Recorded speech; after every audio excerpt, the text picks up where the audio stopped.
Thank you very much, Honorable Speaker, for giving me the floor. Thank you very much, Honorable Minister of Finance, for presenting us these budget estimates. Honorable Speaker,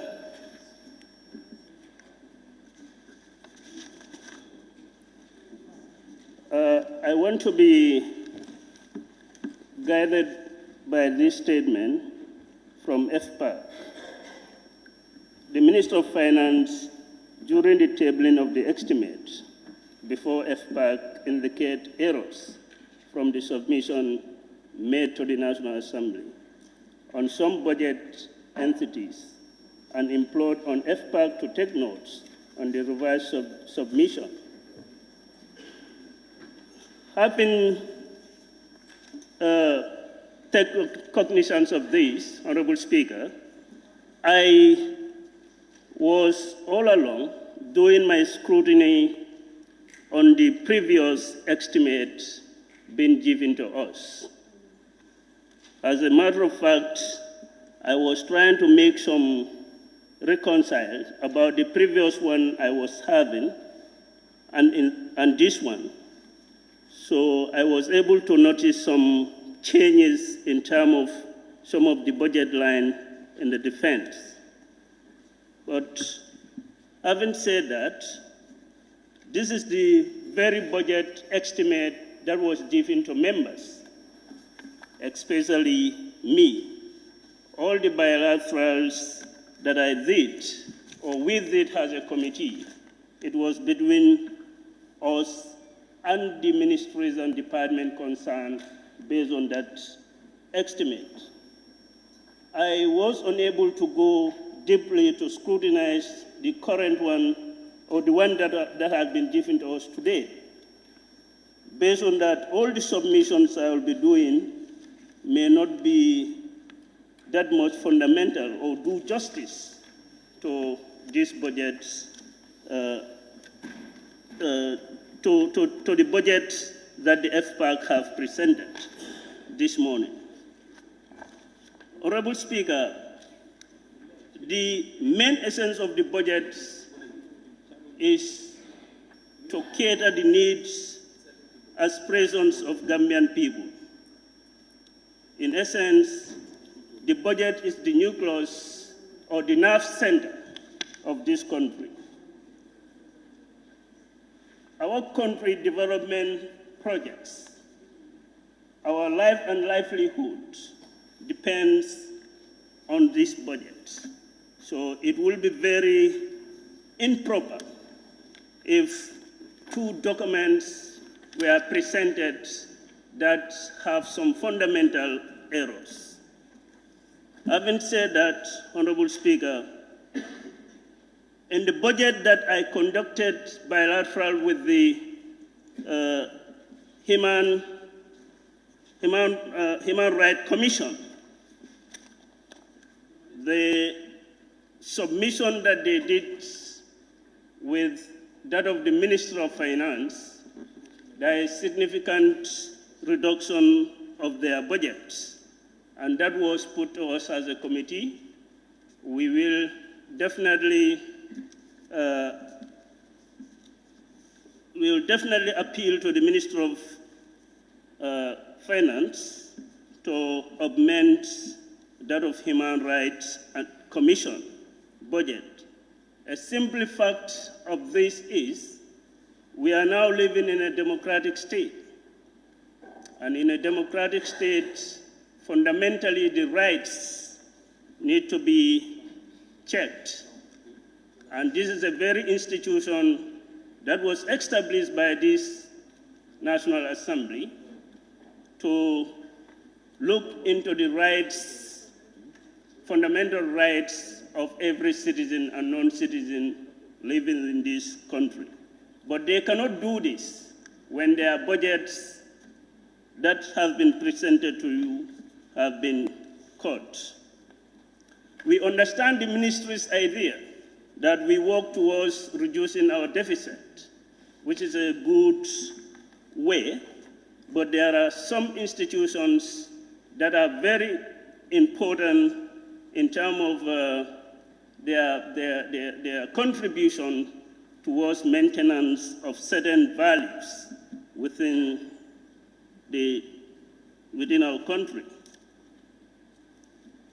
Honorable Speaker, the bilateral we have conducted with the Minister of Defense, we made some saving, and this savings, as the FPAC report indicated, is directed towards arm and ammunition to be given to them for them to purchase arm and ammunition, not defense, interior.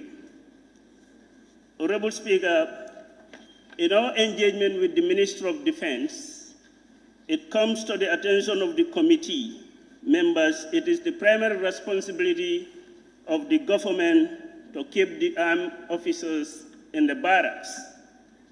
But due to insufficient results, we now have an agreement with them that their rates should be cut, should be reduced, so that most of them could have their way in the barracks or settle in the barracks.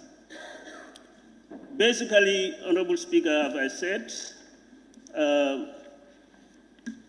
several cuts were made in the ministries and departments, and I have seen the FPAC reports that some department or some committees are suggesting that some of the cuts that were made should be, that is an agreement of all of us, should be within the other budget lines within the departments or ministries. But having said that, we also avert our mind to the policy of the ministry to reduce the deficit. It will be very prudent if the cuts and the savings that were made can be used in order to reduce that deficit. On that note, Honorable Speaker, I submit. Thank you.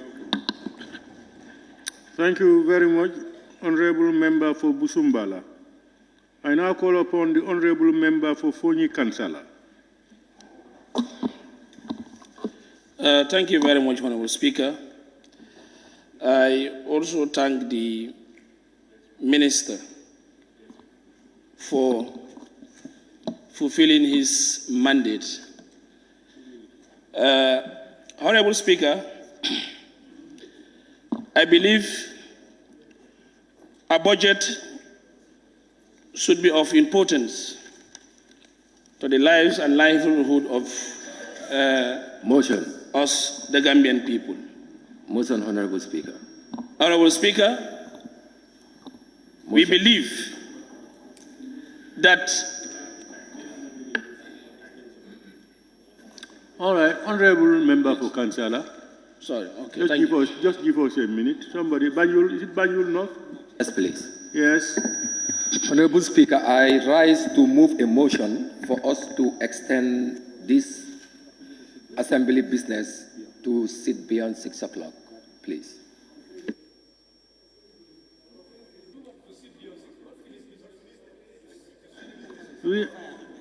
Can you amend it? Because people are saying we sit to finish. No.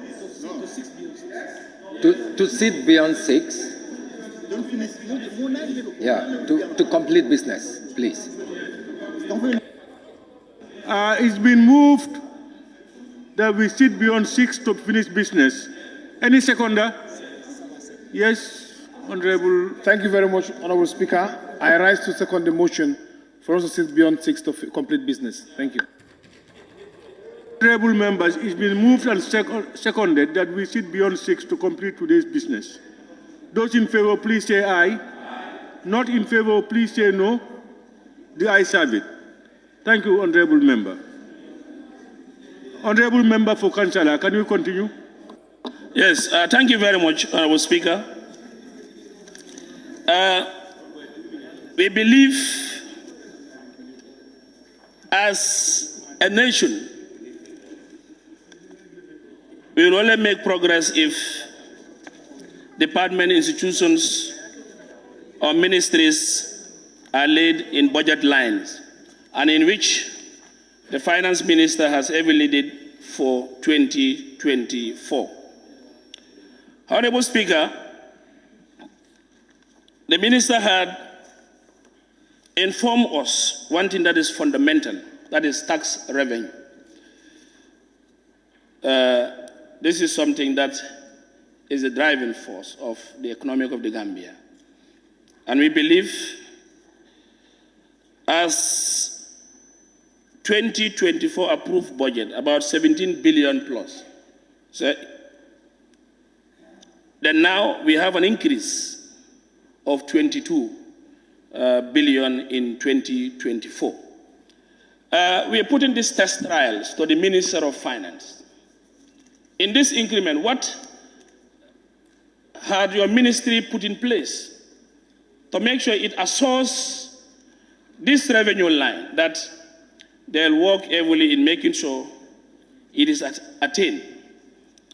And if it is attained, what strategy would it be put in place to make sure the Ministry of Finance take up with GRA to make sure not only year in, year out, taxing GRA, come with this amount, but there must be proper tools, apparatus that are available to make sure we could see a trajectory move in this country in terms of revenue generation and revenue mobilization. We believe if GRA is more empowered and also put to test a lot of revenues leakages, uncollected issues, are all manifesting in all sectors. So we want your guidance in this. Why pegging this amount? Year in and year out in the budget, GRA is pegged. Give us this, give us this, give us this, give us this. Why pegging them into one statutory amount? Honorable Speaker, in areas of health, hospitals, as we all know, we will not depend on donors or aids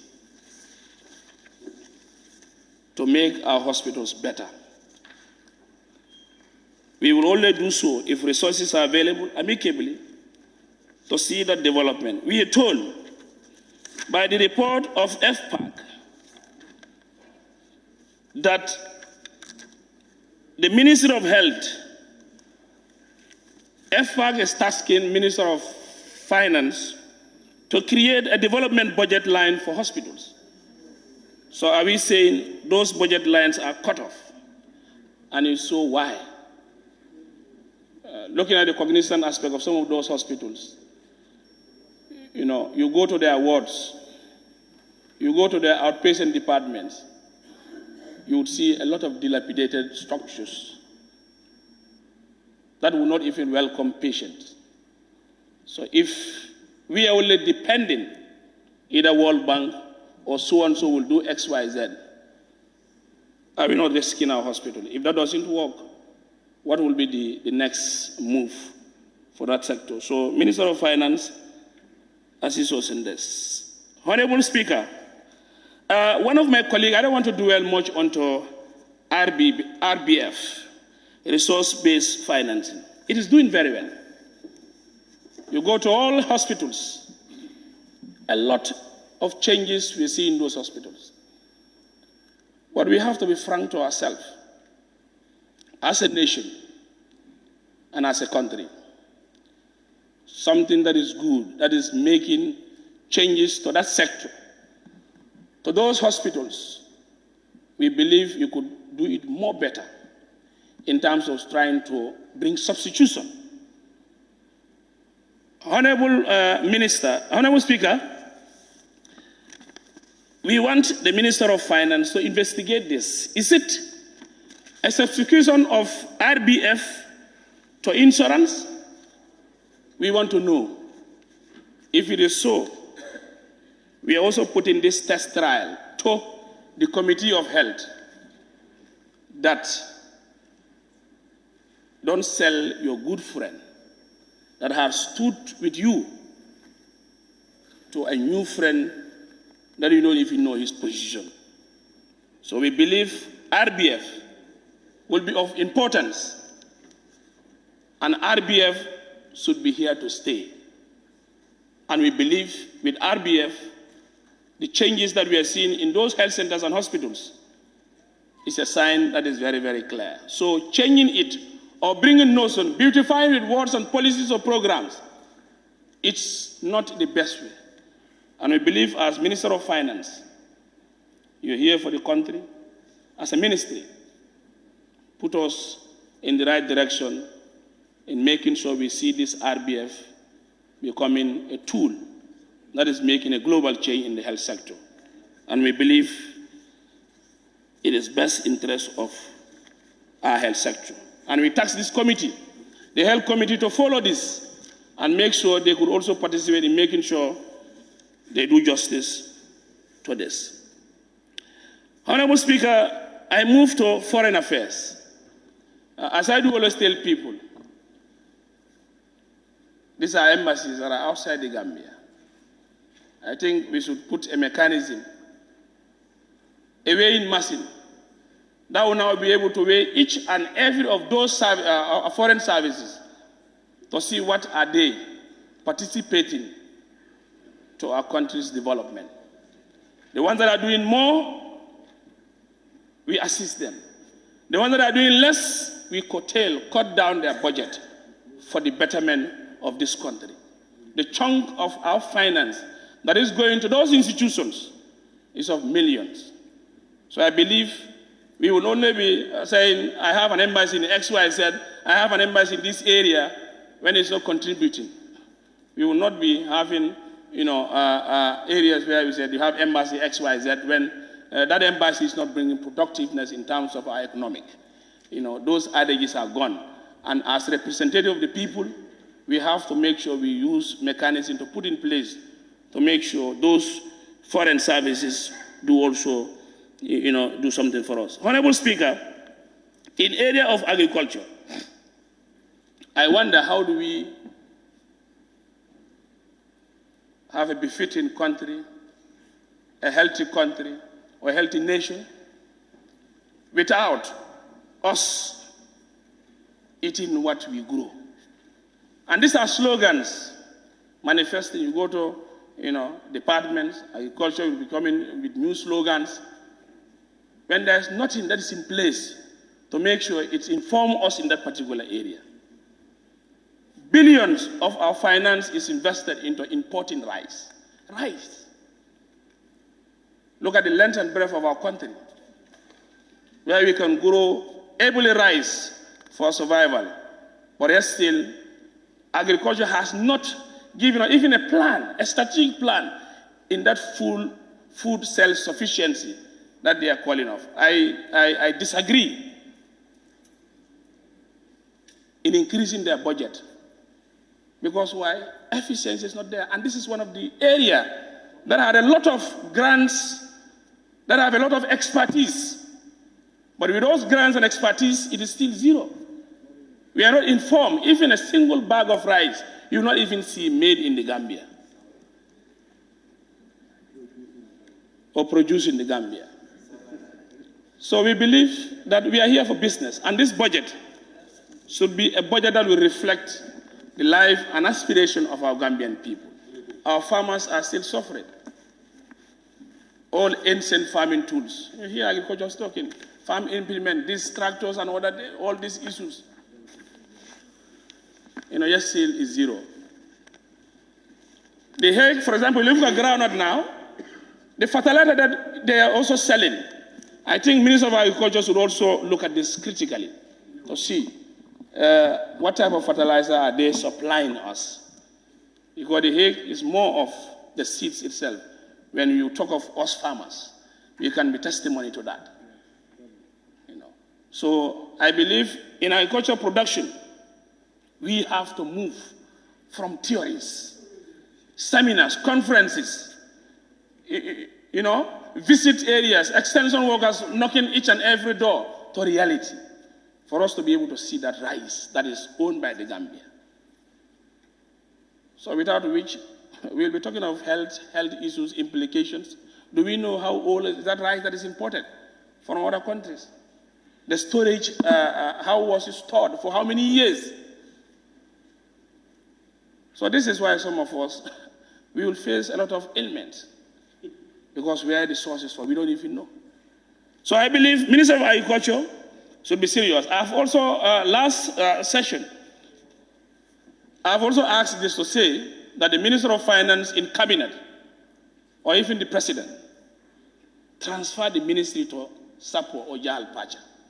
We should be able to see differences. But if instead they are all floating within the combos here, driving luxurious cars, initiating projects, whatever, how do we produce? We will not. We will not be able to produce anything. These are facts that are there.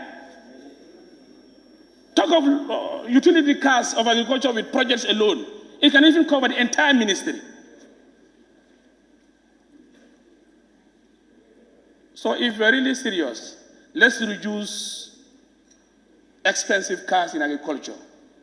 Let's reduce a lot of incentives in agriculture, and we'll be in productive of making sure we will venture into agriculture to see dividend for our change. Even a simple fruit juice is not even produced in the Gambia.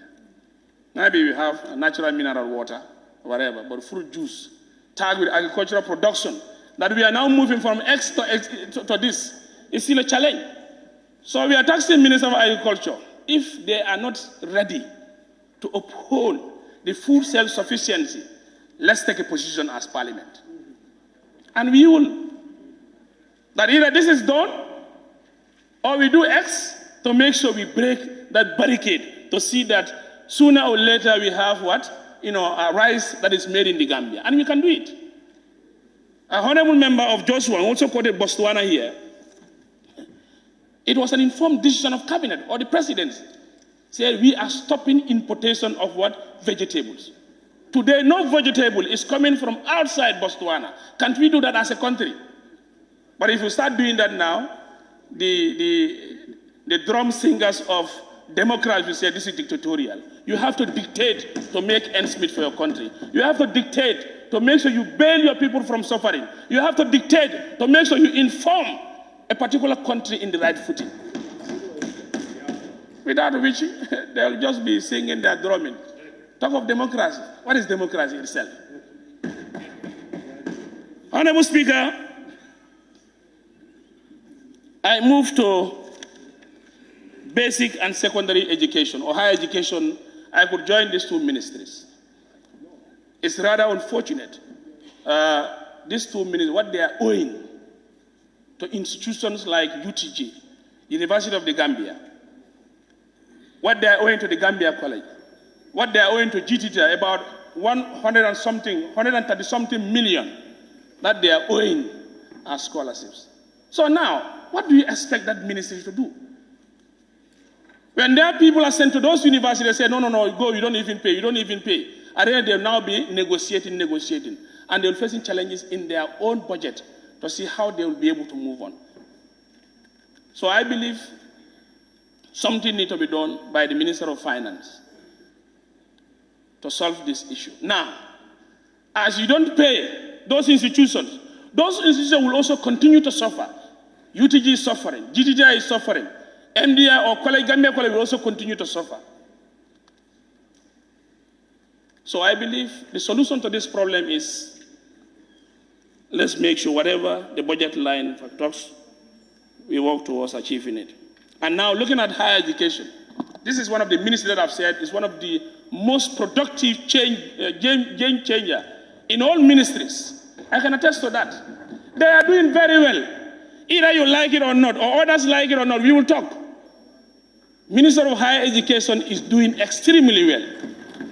And they are doing program-based budgeting. Can't we institute all those areas? Go to their areas. Go what they are doing. See the readiness, the zeal in them. But other ministries, I think, for us, may Allah help us as a country. And may Allah help us as a National Assembly. We will only attain the best of it when we take the bull by the horn. We can do checks and balances of ministries. Some ministries are just here as babysitters. You see the baby pull it and move like that. It doesn't work that way. It doesn't work. It doesn't work. See the way they're doing. Today, look at Minister of Higher Education. This is a plus. Rental aspect that they're facing with Rinjan Cinema, GTMI, whatever, MDI or the other areas, no more. They have transferred now to UTG in Faraba. So this is what we want. We want progressiveness. We want a minister that is pragmatic in doing their things. And I believe it's not fair the way their budget is cut. Honorable Minister of Finance, look at this critically and see a way out to bail Minister of Higher Education, Research, Science and Technology for the betterment of our country. And they'll be able to do enough. If you go to, Honorable Speaker, when you look at the budget, you have research areas in different departments or different ministries. Why can't we do it this way? All research aspects is based on Minister of Higher Research, Science and Technology, Higher Education. Augmented budget, they control and do everything possible. And I believe they have the capacity to do that. Where you have this ministry research, the other ministry research, what are they researching? What are they bringing us? What informed decision are we seeing as a country? We will only change and change for the better to see a trajectory move of a country. But if not, we will just become in budget, and this is not a development budget. This is a trial budget. This budget cannot take us anywhere. Why? Because if you look at personal emolument alone, it has taken the chunk of the budget. What development can we do with this budget? If you don't involve a research base.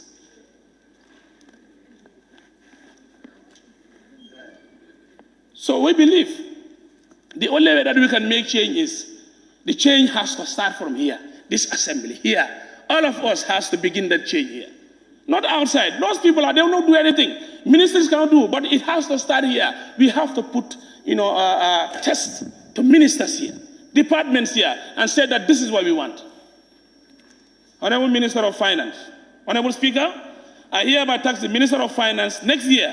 Let's see program-based budgeting in all sectors. Not only picking and choose the That's not the way. We have to see all and sundry. And the other thing that I can put across to honorable members, let's look at ministries that are productive based. We empower them for them to bring resilience into our economy. They can add something. A minister that doesn't even produce anything, you're giving them this much.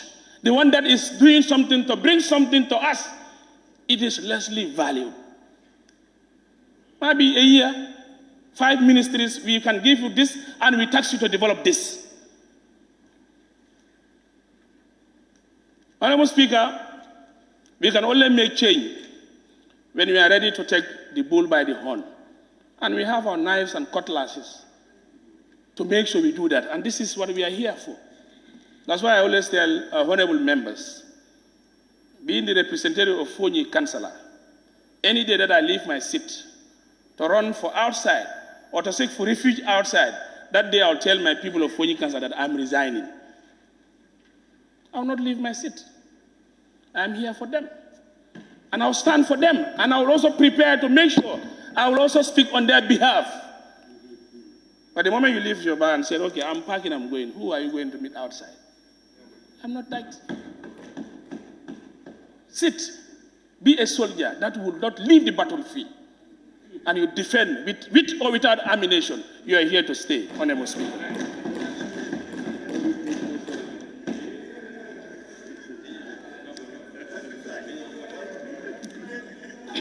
Honorable Speaker, looking at the percentages in which ministries or departments have also anchored 2023, or as you see, 37% of budget execution, 48% of budget execution, 50%, 60%, others 80, 89, or 91%. Let me make it categorically clear, Honorable Speaker, and this goes to the Minister of Finance. Honorable Speaker,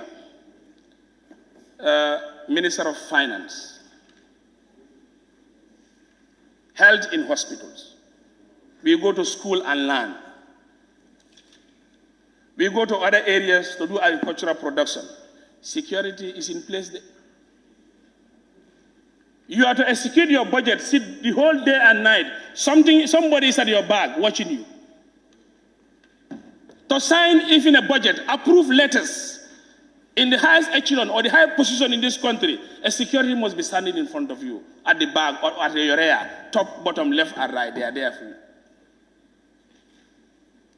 I look at the rents and rate where FPAG has captured our resolution, saying we cut the rents and rate to 150 per annum for officers. You see, Honorable Speaker, as representative of the people, we are doing unjust to other members or other officers in the army. If, for example, rent salary is 200,000, for example, the top cadre officials in the army, from the CDS down to senior officers, $1,700 is their house rent. Multiply by a year of 150 or a 200,000 that you're paying to that captain, a major or a lieutenant colonel's house. What will be the difference? Why can't, Honorable Speaker, we are on trial, and I'll say it as it is. And the Minister of Finance is here to take it as it is, and he implement as it is to see a trajectory move in our security. My suggestion is this. Before you pay rents and rates, 200,000 a year, 400, 250, 150, increase that allowance for that officer. Or, if that is done, it will help. Now, I want to qualify this. If, for example, Commander-in-Chief or CDS is being paid $1,700, $1,700, who among us, all of us here, all members who are here, who is paid $1,700 as your house rent?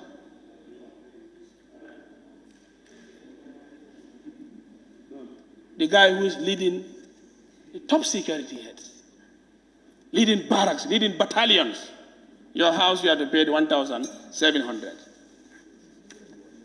So I believe it's high time we revisit the pay structure of this security force. We have to be honest. And now, a sergeant in the police, $250. A sergeant in the police, $250. House rent in my village, in Nyokoloba. You will not even have that house. So what we think is of importance, Honorable Speaker, Minister of Finance, with your technocrats and Public Service Commission, I am taxing you people to go and put your house in order to make sure it is a national cake, and all of us are equal in this national cake, where we need to at least treat other sectors as important and for the betterment of their executions of their duties. And by and large, we've also been pressured that TACOS of the Gambia Armed Forces is still lingering, is still circumambulating around, checking the finance, whatever, we are doing XYZ, we are doing XYZ. And now let me also tell you this, Honorable Speaker, Minister of Finance, immigration as a department could be a game changer of our resource mobilization. But do you know what some of those immigration officers will do? They'll be renting their own cars, rent cars, commercial, they rent cars, and go and collect revenues of government. And they'll pay those cars and also give back to the government. Are we really serious as a nation? These are facts that are there.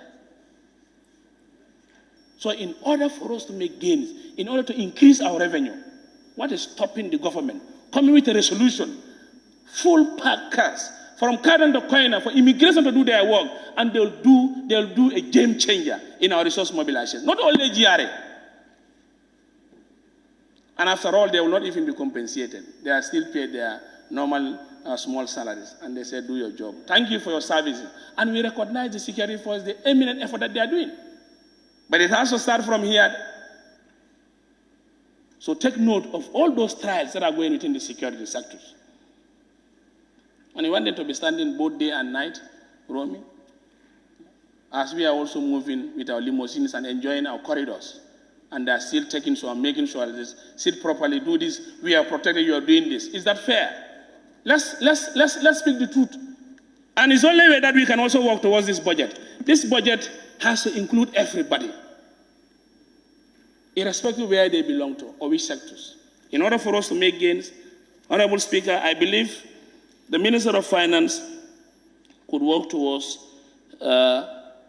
taking up these challenges. And the other thing that we do also face in those departments, both interior, that we are told, and this I think is high time, maybe we put it to you, Honorable Speaker, to the Minister of Finance. We are told that our last budget we've approved, I think 3 cars, Sibanor, Soma, and another areas in the CRR for the purchase of their vehicles. Two, Sibanor and Soma. But the surprising thing that we had, Honorable Speaker, if I'm wrong, Minister of Finance, when you're coming, correct me, that approval were done at the Office of the President, including the vehicle of the IGP. But the IGP vehicles was purchased. The 2 vehicles are left. Why? You want to know. Are you making sure to protect that livelihood of security officers in those areas? That of IG is been bought. About $5 million vehicle is bought. So we want clarity here. Why? Why that? So these are all issues that I think it is high time we augment our securities. And in the other area, we want you to look at holistically the internal aspects of security, the challenges that they are facing. And if our securities are not built properly, with their apparatus tools, it's going to be very difficult and we'll face challenges as a country. In order for us to have a trajectory and a safe country, these sectors must be fully given what they ought to. And it has to be now, not before or after. It has to be now. Changing from this budget we want to see.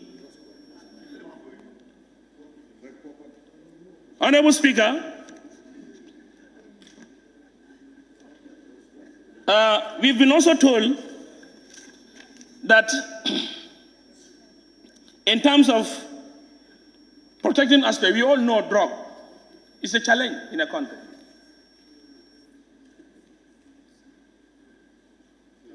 So in those challenges, Drug Squad is doing an enormous job in that. But they are less resource, less powerful, and they are left with nothing as what? Proper tools for them to do their functions. So I want them to be also considered to make sure we work towards issues that are guiding. And the simple fact that I want to make very clear, I am not talking to favor security forces, but I'm talking to make sure I favor us Gambians. When the incident, Honorable Speaker, when the incidents of Sokoto occurs here, some honorable members were terrified. Others ran and left the chambers, went home, because why they said it's not even safe. But do you know the problem is? Lack of, quick response was in the delay aspects of fuel. We have to be very clear, because the police were unable to be on time because they don't even have fuels for their cars. It was the army that responded. So I believe these issues we have to work on to see how do we assist and support them. We have to see how do we also see how do we play around to make sure that we have a change. And if we are secure, we are protected, food self-sufficiency will come, healthcare system will come, whatever we think of will come. But if no security, you not even go to school, neither even take your child to school. So, Honorable Speaker, I am of the view that with perfect measures put in place, it will also help us. Now, the other last thing that I want to conclude, digital economic. The Ministry of Digital Economic is on a transformation. But it's really very sad when I saw the budget of last year, 30% was executed, 30%. You're talking of digitalization. Communication system is zero within departments or institutions in the Gambia. 2023 budget execution was around 30%, if I'm right. And now look at what they're also giving this budget. And you expect for them to do, street addressing, digitalization, all XYZ. You expect for them to do this? And I even wonder who had even give Honorable Speaker suggestions of splitting these two ministries, information and communication. Who must have given that? So if that is done already, yes, still it's a challenge for you to make sure you support either of those ministries. I think it's better we would have maintained and see. Now we see progression in those areas. Sometimes technocrats will come and say, technocrat, we are in this digital age, we are in this XYZ. We have to be very careful of this technocrat. Sometimes the way they'll even mix us with another end before we realize now failure occurs in our country. And I think it's high time for us to make sure we solve for those issues. Honorable Speaker, I want to clear this to the air. And this is the Bantaba where we can speak. This is the Bantaba where we should be heard. A budget of this, we have to make sure it is very clear to us and parliamentarians and our people. I've been put to test in this in my constituency. Your budget, your clothing allowance as National Assembly members has been increased. So who? Who has increased? It's not us. Not National Assembly members. It's not us. It has to be very clear. If you don't know the way we operate in this assembly, ask. The other side is National Assembly. The other side is service, National Assembly service, if I'm right. Two of them are joined together. So maybe they'll even see that my name is Wee when my name is Tijan. So I'm saying for them to understand that this book, us as representatives of the people, we won't increase our clothing allowance. And in fact, our clothing allowance is one of the least paid. If you make proper analysis, 1,666 the whole year. Who is paid that? Who? Even a soldier, a plainclothes soldier at State House, his or her clothing allowance is far better than us as National Assembly members because we are paid one of. I think it's high time, us, we are the decision makers. Let's decide. Let's decide on this. We change it to make sure either monthly we are paid. Accumulatively, it's not trying to sell that bad image to us. It's our suggestion, if you like. There is no hard and fast where we are forcing people. Everybody is entitled to his or her own opinion. And I think I'm speaking and I must be heard for the betterment of this house.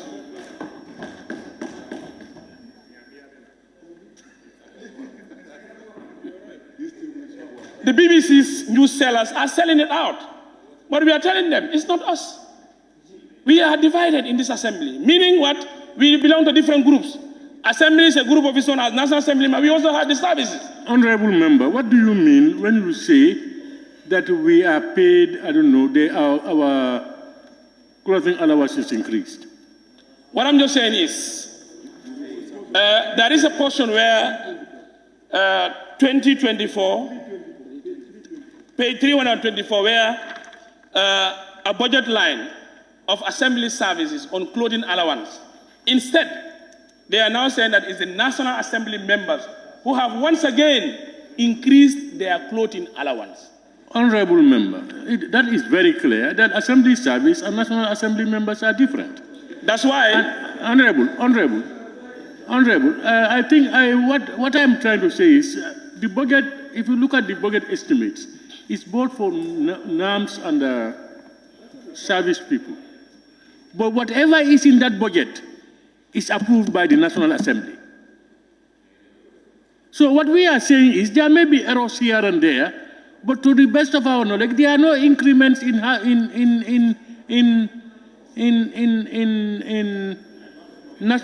NAMS clothing. That one was a one-off payment. You will never have it again. How can there be? You will never be paid until the next parliamentary calendar. Yeah, but you inform the media that they are misinformed. They don't know. No, but you know, the way then he's clarifying it implies that we are still at BOC. You cannot proportion the blame to somewhere. Whatever happens in this institution, we as NAMS are the ones held responsible, and we should be held responsible. If the media houses are distorting the information, don't apportion blame. Tell them they are not saying the truth. As simple as that. Because for us as NAMS, our clothing allowance is a one-off payment. One-off payment. You are paid, you will not be paid until the next batch. So there can be no increment on that. The other thing is, the assembly service is part of the public service. And their clothing allowance, it's not all of them, their clothing allowance is for those who are entitled to clothing allowance. But what we are saying is, there is no increment on it. The only possibility may be you are paid 1,000 total, and then two other new staff are employed, for instance, and they are entitled to it, and they will get 100, it will be 1,200. But there is no increment. But let's take the responsibility to clear that air. Please. Thank you, Honorable Speaker. I think we are beating the same drum. The sounds may not be different. What I'm just trying to say, I am talking to... Our only difference, Honorable Member, is you tend to dodge the responsibility. You say it's not us. We have two arms, as it is the service. You should take that responsibility. That's what I'm saying. The assembly service is here to service you, and they don't get anything without your approval. Yes, what I'm just saying to you is, I am referring to people who are outside the world, misinforming people about what is happening here. This is what I'm putting across, saying that we have two camps here. The National Assembly members are in their line. We also have the service, it's also another part. So clearing the air, meaning it is for the National Assembly services, not National Assembly members. This is what I'm clarifying. So I'm talking to that guy outside to understand the status quo, that it is us as National Assembly responsibility to make sure we iron out. We are taking full responsibility of this budget. It is ours. We are not running away to say that we are not in the position to stand for this budget. And we'll defend it. Chair, point of observation. Yes, it's yet to be ours. It can only be ours after the Committee of the Whole House. When it is adopted, it becomes our document. Can I observe you? Can I observe you? I think you are not explaining it properly. The way, what you mean, if I get you properly, yes, it's not like he's putting blame on the service. The allowances there is not for members of National Assembly, it's for staff. It's for staff. You are not talking about the initiator, you are talking about the beneficiary. So that is it. So the beneficiary is the staff, it's not the National Assembly members. So I think that's what we want to elucidate. Yes. In addition, honorable members, let's remember that the minister and his technical people only prepare the budget for us. They put in what they think is the best for the Gambia. But it is your prerogative and your responsibility to appropriate it, to make sure that you stamp with approval. That's your responsibility. But members sometimes speak as the minister is telling you that this is what must be done. The minister brought in a proposal, and you looked at it at your various levels. The minister is informed by the revenue and the proposed expenditure. How much do you have and how much do you want to spend? So let's look at it from that perspective. Please go ahead. Thank you. I think maybe we are all speaking the same language, and I believe, the understanding is a challenge for some National Assembly members here. Honorable Speaker, we believe that as representative of the people, we are not here for our pockets. We are here to defend the cause of this country.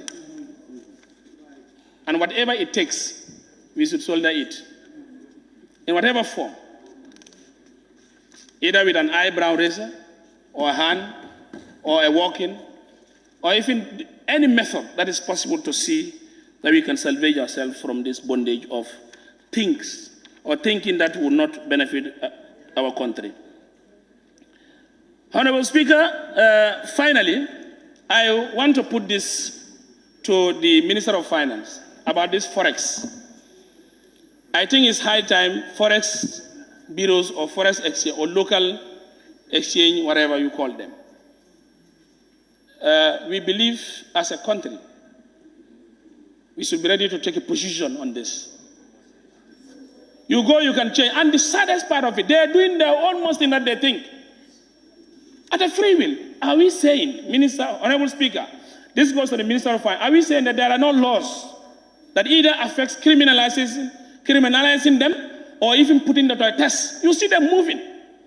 My sons are all over streets or meeting points of Westfield, whatever joker you name them, they're there.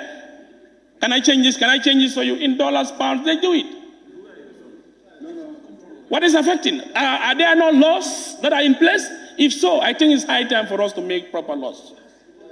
And if there is laws, be ready to make sure you put foot soldiers, paramilitaries, intelligent officers to go around and make sure they apprehend those people. My honorable member was here. When we went to Botswana, at the airport, if you don't change, you cannot. You go to the bank.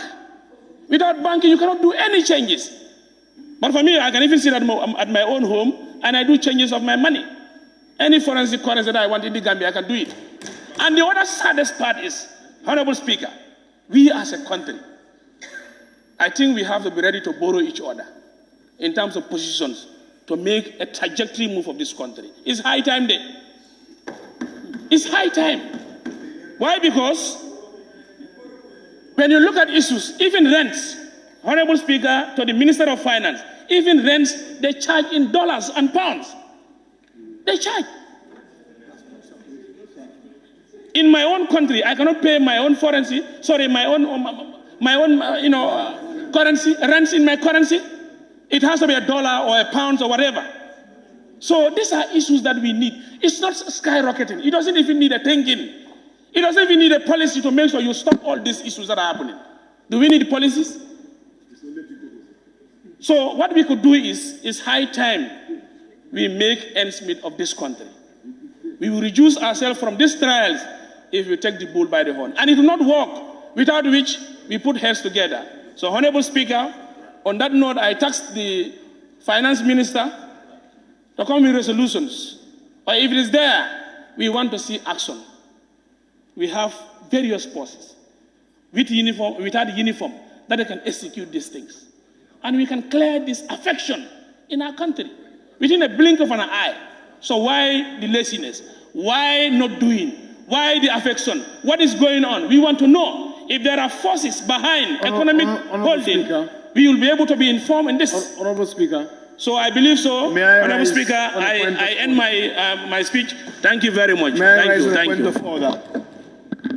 Yes, I wanted to rise on a point of order or to remind Assembly on the point of order 86, subclause 7. The debate on the motion shall be confined to the estimate and explanatory statement together with the reported findings and recommendations of the National Assembly's Committee of Public and Finance Committee. Please. Public Finance Committee recommendation assembly and consider the report of the National Assembly Committee of the budget. So I am appealing, Honorable Speaker, to confine our submission on the findings. Honorable Majority Leader, yes. You are absolutely right.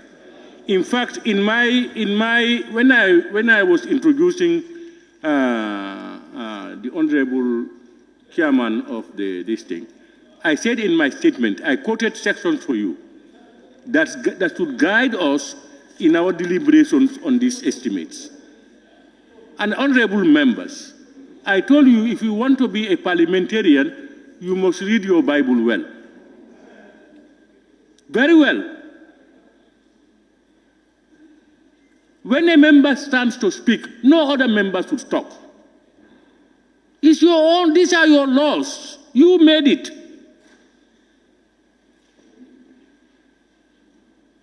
Some of you just want to be felt. Just somebody to say that, oh, when people said this, he disagreed. Or even the speaker was speaking, he's saying no. Is that a pride? Should that be a pride? From me to every other member, we should be guided by this document. And we will spare no efforts to make sure that we abide by it. It's our own. If there are things that are uncomfortable, we want to remove them, let's remove it.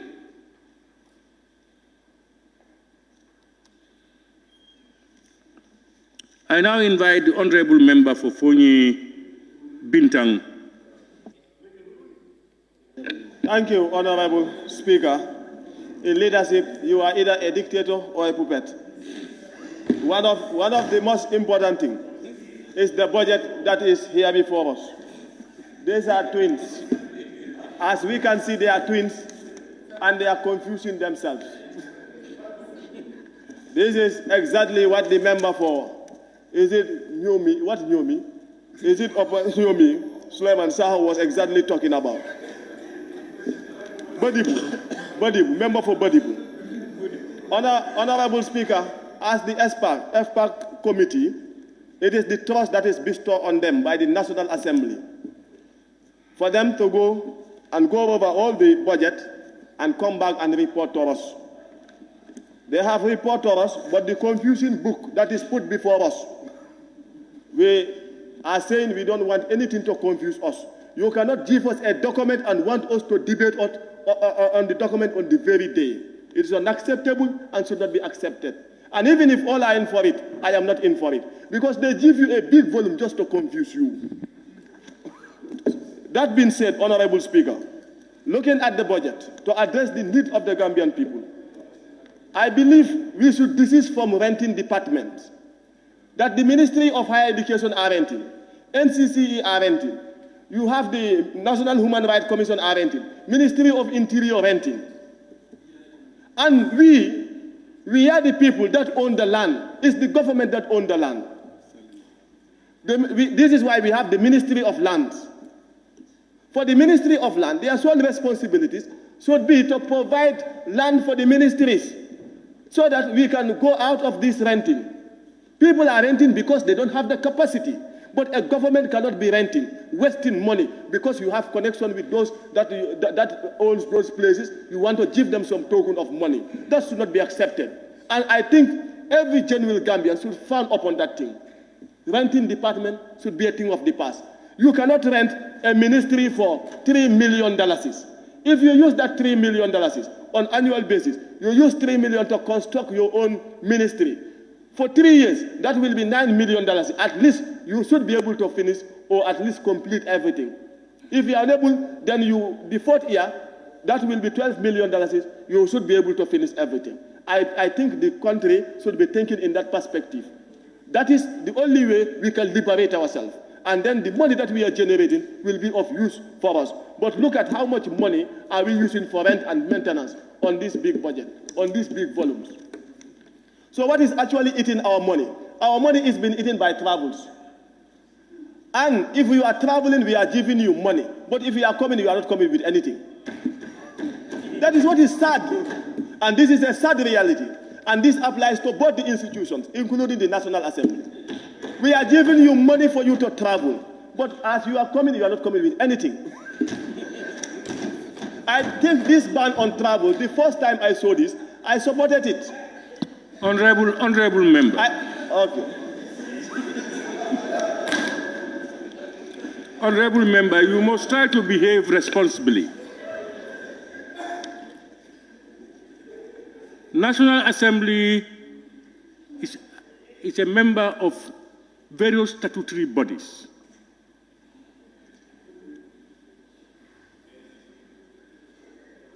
That we are obligated to go and attend and then come back and report to Parliament, that we share best practices that helps us to at least support each other with our agendas. That is, to ensure that democracy, rule of law flourishes in Africa and around the world. So it's not always material that you go and bring. And how do you know that it's not brought? Well, you are not given something. Please, let's try to make some responsible statements. We don't want to associate ourselves with that. Please go ahead. Honorable Speaker, the challenge for the young is huge, but we still continue to the end. As I said, the budget should be looking at how to address inflation.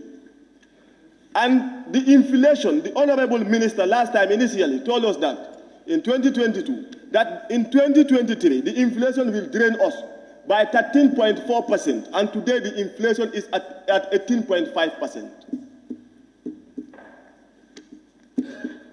As a country, the young are ready to take the center stage in governance, and this we are going to mount on, and we will never bow down at all costs, and in the interest of the nation that we will stand for. Inflation is what is ruining us. How do we remedy inflation, Honorable Speaker? NCCE have been seriously under-budgeted. When I say under-budgeted, meaning the PE is there, but the operation is not there. National Council for Civic Education. It is the sole responsibility of NCCE to be educating and enlightening the people on the progress, on the laws that are made, on what is affecting them, to educate them, maybe in televisions, in radios. But if they are not given the financial muscles to carry out their operations, they are handicapped. So you set up an institution and handicap it because you don't want it to function. That is not actually what will take us forward as a nation. Honorable Speaker, it continues. To the Ministry of Higher Education, Science and Technology. This is one of the best ministries, as other members have highlighted. And this, I don't want it to be hearsay. I want action to be taken on this. All other ministries are budgeted in the right direction, are properly budgeted. But for this specific ministry that is performing, that is expanding, because we recently noticed that the students have moved to Faraba campus, and that comes with a cost. The bus service and the transport, the ministry is paying for it. Ndemban Skill Center, Kanilai Skill Center, Julangel Skill Center, all those places in operation. The TVET, GTTI, transformation. And they are also in the verge of transforming the Gambia College. But this ministry, last year, 230 million was budgeted for this ministry. And in this, 275 million was budgeted last year. This year is 230 million budgeted for that ministry. I don't want it to be hearsay, just you hear it without doing anything. I want something to be done here as members. And this I am referring to honorable members of the National Assembly. As much as we want to reduce deficit, but this is a ministry that is truly handicapped. And I said this many times. How do you want to develop the nation in the absence of education? How? Why are we sending our children to school? Because at the end of the day, there will become, there will be the people that will be in authority, that will be in power. But if we don't give them the education that is required, then we are handicapping ourselves as a nation. And if we are asked why we are not developing, why we have this skeletal budget, it's because we are not educated. We don't have that level of education as a country. So the only place that we can have it through is the Ministry of Higher Education, Science and Technology. That ministry we should empower. And I believe all of us, the members here, should look at this critically because it's seriously under-budgeted. That is something that I want to find out, and I want us to talk about it. Disbursement of funds from the Ministry of Finance. Honorable Minister, ministries face great challenges when they write to your office requesting for the disbursement. It is a great challenge for the ministries. Some of the ministries, people are saying they only spend 30% of their budget. When there is no disbursement from the Ministry of Finance, how can you spend it? It's an impossibility. You cannot spend it, no matter how determined you are, no matter the challenge that you face in your ministry. If the fund is not disbursed from the Ministry of Finance, you cannot spend that money. So this is why at the end of the day, you see 30% of the budget is what will be carried out. It's a challenge. And for this budget, we were looking at it, and we were thinking like the civil servants, their needs, because of the inflation have rise, we are saying the civil servants, their need will be addressed. How will we address that? Like, for instance, when we talk about teachers, for long we have negated them, for long we did not compensate them, even said they continue to try. Because we all knew clearly that you cannot pay $250 as house rent for anybody. I told you many times here, there is no part of the country where you can rent a house for $250. Nowhere. But they are still bearing. But the day will come that they will be compensated for the service that they are doing.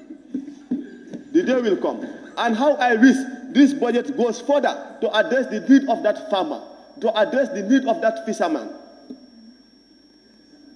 That is what we are looking at when we talk about budget. How will this address inflation? How will this budget address inflation? And what mechanism do we have to tackle inflation?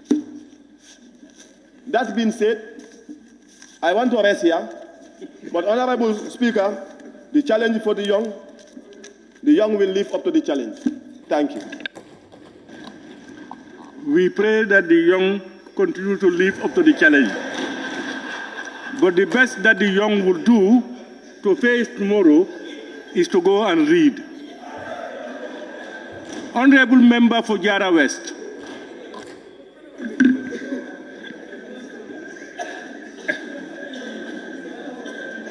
Thank you very much, Honorable Speaker. Thank you for giving me the opportunity. And let me use this opportunity to thank the Minister of Finance with your team for fulfilling your constitutional mandate by tabling this estimate of 2024.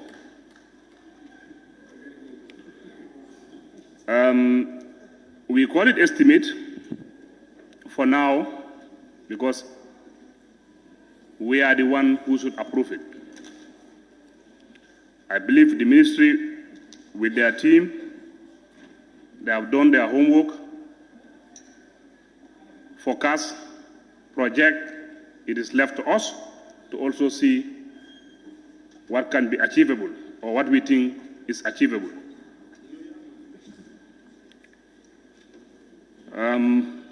By saying that, first of all, I want to say this loud and clear. To curtail the deficit of our budget or to bring down our inflation, we have to invest in agriculture. I differ with members who say agriculture is receiving huge amount of money from the budget. Less than 3% of the budget. Let's not forget, there are commitments that we made. Both the Malabo and the Maputo Declaration, the 10%. The 10% from the budget should be allocated to agriculture. The only solution to bring down this inflation, you go to the Jaras, the rice fields in Jara, the rice field in the Jahali, the rice fields in Pachar, the rice fields in Makati, the Farabale and the Nyantanle. Yes, we were opportune to go with the Agri Committee to Makati, and then we have an engagement with some private farmers, and also with the farmers around those ends. And then we have a very good discussion. I believe we can make it through agriculture. And then during our bilaterals, the permanent secretary at the Agri Ministry he gave us a very nice statement, and I believe, and I'm urging members, please, this time around agriculture will do a different thing. Yes. We have to, if we want to transform agriculture into a sustainable, modernized, diversified production and export-oriented sector, which will contribute to improve food security and farmers' livelihood, we have to, the irrigation problem, according to the farmers at that level, because we engage, as I said, we engage the private farmers. They said, in fact, if that is not taken care of by now, maybe next year, even those farming at the Jahali Pacha rice fields will not be able to, to plow in their rice fields. We have to do the land development. This root project have come in to help our farmers on their rice fields. But when we went around, we find out that a lot of them didn't achieve what they wanted because of the contracts that were awarded to the contractors to plow their rice fields. The tractors cannot do the job in those rice fields because they used to stock in because of the land preparation of those rice fields. So the only idea we have to bring is to develop those lands, for the farmers to have access to them. We have huge lands, as I said, in the country that we can grow rice and reduce importing rice. If you see we are talking of the inflation, it's because a lot of our commodities are imported. But if we are exporting more, we would have controlled the inflation. So I would appeal for us to consider those rice fields. Let's try to develop those rice fields. The land development is the problem. As I said, the people of Nyantanle, Farabale, the Jahalis, the Pachas, they are all complaining about the area. So I am seeing in the development budget of agriculture about the land development, it is zero rice.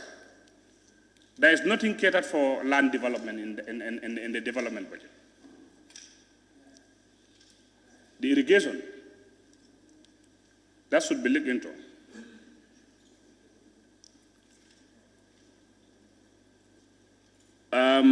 Again, I want to go to the local government ministry. We should do our level best to secure or not to lose our sovereignty, our territory. We should do all what it takes to defend our land, to defend our territory. Yes, it's true. Senegal and Gambia, we are brothers and sisters. But we have seen recently the border crisis around Dasilame, the border crisis around Senoba and Misira. There is this Senegalo-Gambia, secretariat, they call it. And I believe the objective of this secretariat is to smoothen the bilateral relationship between Gambia and Senegal. And Senegal have a well-established boundary commission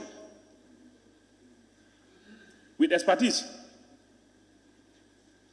I could remember last year, during our budget bilateral with the Ministry of Local Government, we have some cuts within their budget lines. And then we allocated some amount for us to create these boundary commissions.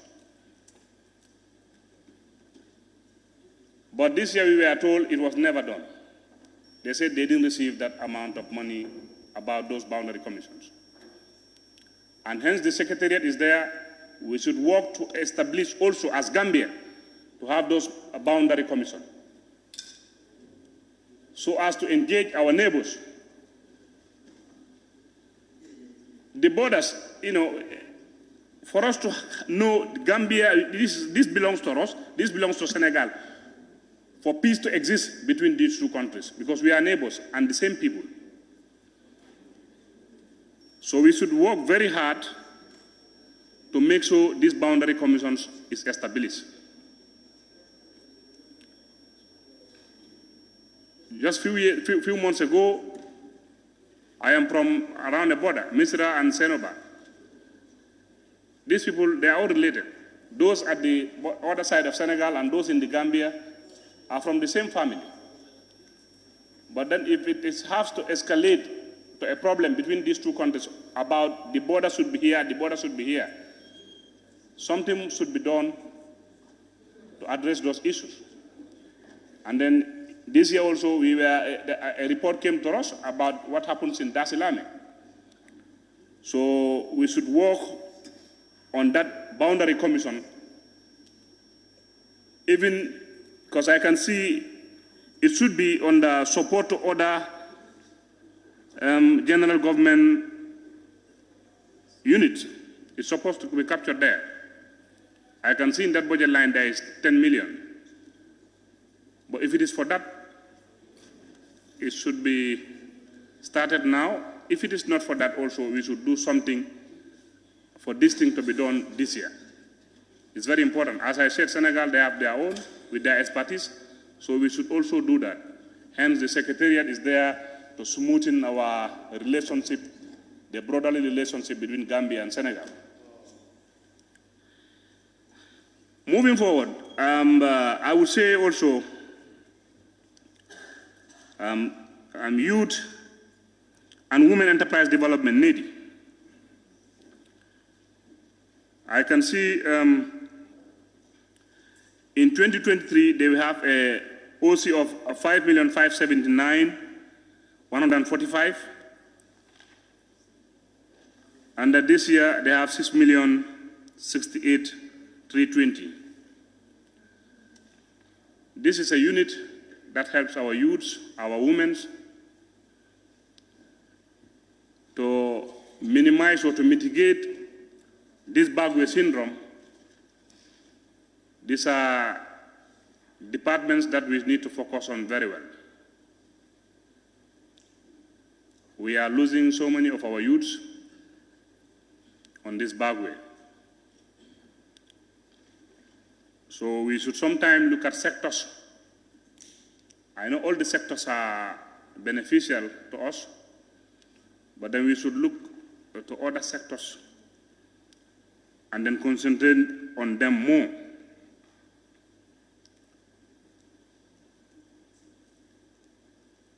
And also,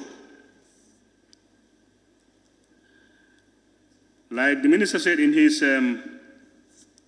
statement when he laid the budget, non-tax revenue is expected to increase by 86% due to partial anticipated receipts of 10 million from arbitration award and 15 million from the Trans-Gambia Asset Recycling Program. To me, I defer those who said PPP, they are not in support of the PPP. Me, I'm in support of PPP because we have seen where is our Gamtel Gamcell. Gamcell was the first GSM company in the Gambia. Private sectors came in the business. Today there is no more Gamcell, I can say. Private institutions are doing very, very well. And then you look at the other countries. PPP is moving for them, and I know PPP will move for us. It's very important to take note. Also, we are talking of the deficit in the budget. But I believe it's all because of the revenue is higher than, okay, the expenditure is higher than what we expect to collect. And then the sad thing of it, what do we have? I wish we were like the Qataris with oil, the Saudis. But what do we have here? We are a tax-based economy. And with this budget, it's just a forecast. When you tax GRA to bring this, it's not wrong. Let's all work together to see that we realize this budget. But to cut the deficit, we have to physically concentrate on domestic resource mobilization. Honorable Speaker, on that note, I want to submit. Thank you very much. Thank you, Honorable Member for Jara West. I now recognize the member for Banjul Central. Is out. Is the member for Serekunda in? The floor is yours.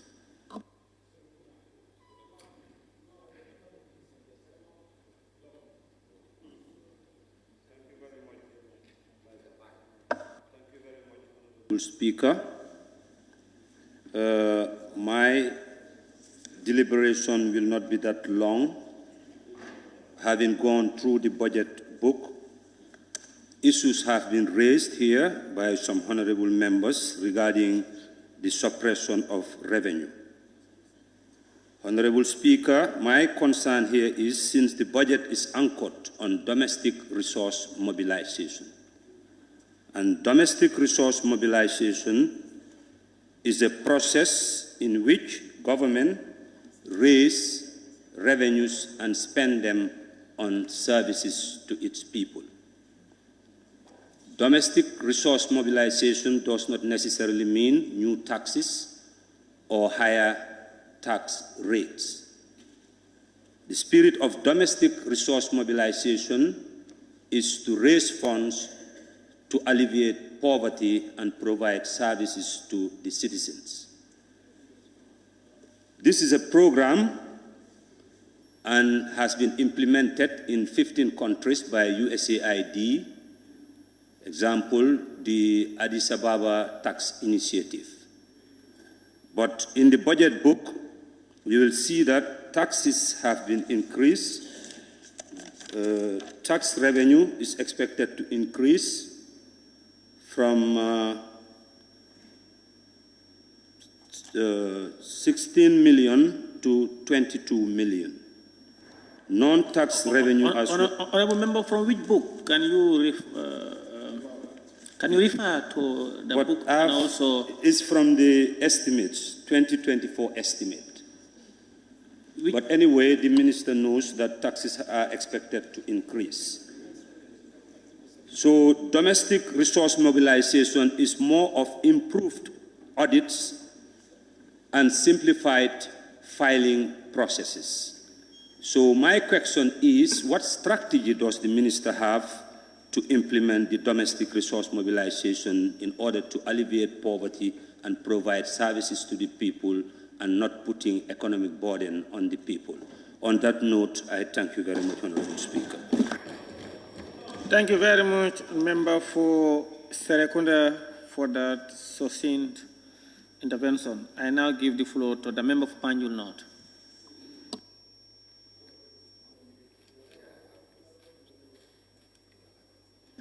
Thank you very much, Honorable Speaker, for giving me the floor. But before I go to my submission proper, I will want to seize the opportunity to commend the Minister of Finance and Economic Affairs for laying to this August Assembly the estimates of revenues and expenditure for the fiscal year 2024, which I will say it was a very innovative statement. And going further, I will also commend the FPAC Committee of the Assembly for doing a very wonderful job. That is to provide what we all call today the consolidated report of the Finance and Public Accounts Committee.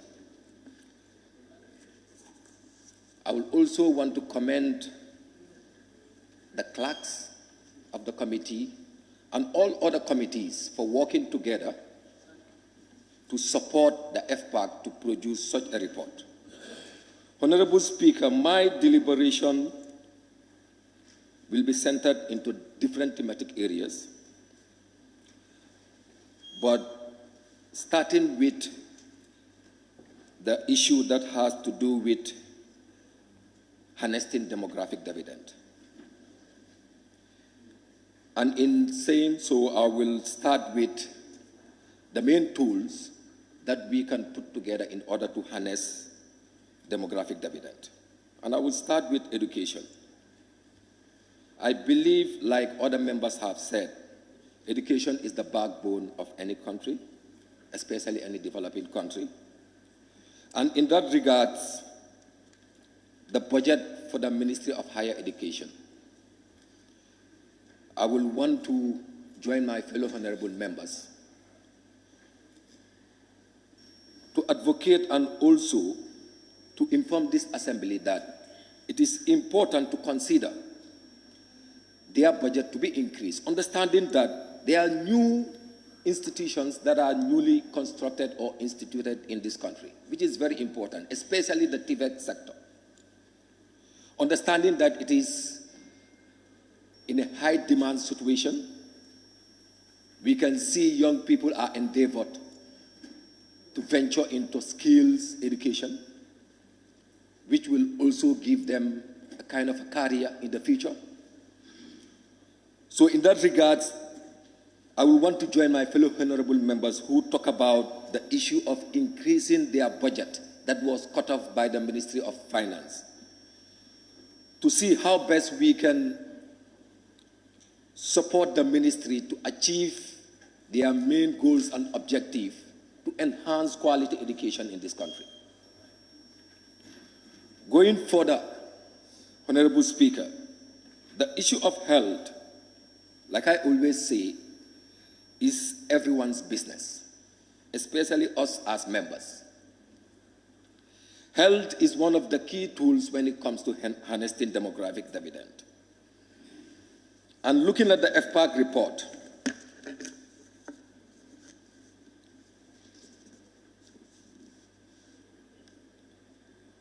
that is page 10 of page 13, that talks about the recommendation made by the Health Committee. Recommendation 3 talks about the Ministry of Finance, Economic Affairs should ensure that all the councils under the Ministry of Health should receive their subvention as budgeted in the estimate. I think this is very important, the issue of disbursement. Honorable Speaker, through you, I want to inform the Minister of Finance. The disbursement issue is indeed a problem, especially with the councils under the Ministry of Health. We don't expect the councils to function without being given the materials, the funds, the resources to function. And these are very key elements within the ministry. And we have experienced the issue, let's say the situation of Banjul, when it comes to the rehabilitation of the Edward Francis Small Teaching Hospital and also the polyclinic. I believe that rehabilitation project supposed to be within 8 months, if I am right. But as things are going, Honorable Speaker, through you again, I want to inform the Honorable Minister, it is taking the Ministry of Health to complete the project over 2 years now, which I believe there should be a solution, and it still comes under disbursement of funds. We understand in terms of resource mobilization, it's a challenge. The ministry tell us or not, we know it's a challenge, because they can also only spend what they have. So that is why it is important to prioritize whatever project the government or the executive want to venture into.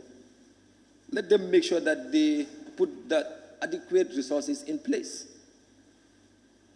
So I think this is something that should be considered, and I want the minister to consider it and also give us a response to it. Honorable Speaker, the issue of agriculture. I heard my fellow honorable members talking about agriculture. Yes, indeed, agriculture is very important and is one of the key factors if we really want to harness demographic dividend. But notwithstanding, are we ready as a nation, especially the agriculture ministry? Let's see the output of whatever we're giving out according to the budget. Are we giving out things that we are getting more in return or we are getting less in return? This we need to consider. And I think these are the things that we really need to focus on as far as this budget is concerned. Because the fact of the matter is, it's high time as a parliament to see that as far as budgets are concerned, let us not just approve budget as usual. Members talk about the budget structure, which is also a very fundamental aspect of the budget. It shouldn't be business as usual. Since time in colonial, the same budget format will be presented in Parliament. All what changes is the figure. The reoccurrence of budget items will always come forward, and Parliament will have no other choice but to approve it, because we want to see the implementation of activities and projects in this country. But I think it is high time for the minister and his ministry to start considering, I know he has that innovative idea, to start considering the budget structure. I think we have to be more innovative if we really want to develop this country. And Honorable Speaker, going further, I also want to know the GDP of the various regions and constituencies, because to me, it is not reflecting in this year's budget, and it has never reflected in any of the budgets. And I believe this is something that is unacceptable. We have to know the GDP of the regions, because that is why I believe the fact of the matter is, whatever budget we approve here is here to address the needs and the concerns of the Gambian people. So that is why members rose up here and said, it is not yet our document until or unless we approve it. But notwithstanding, it is important to do the needful before we approve it.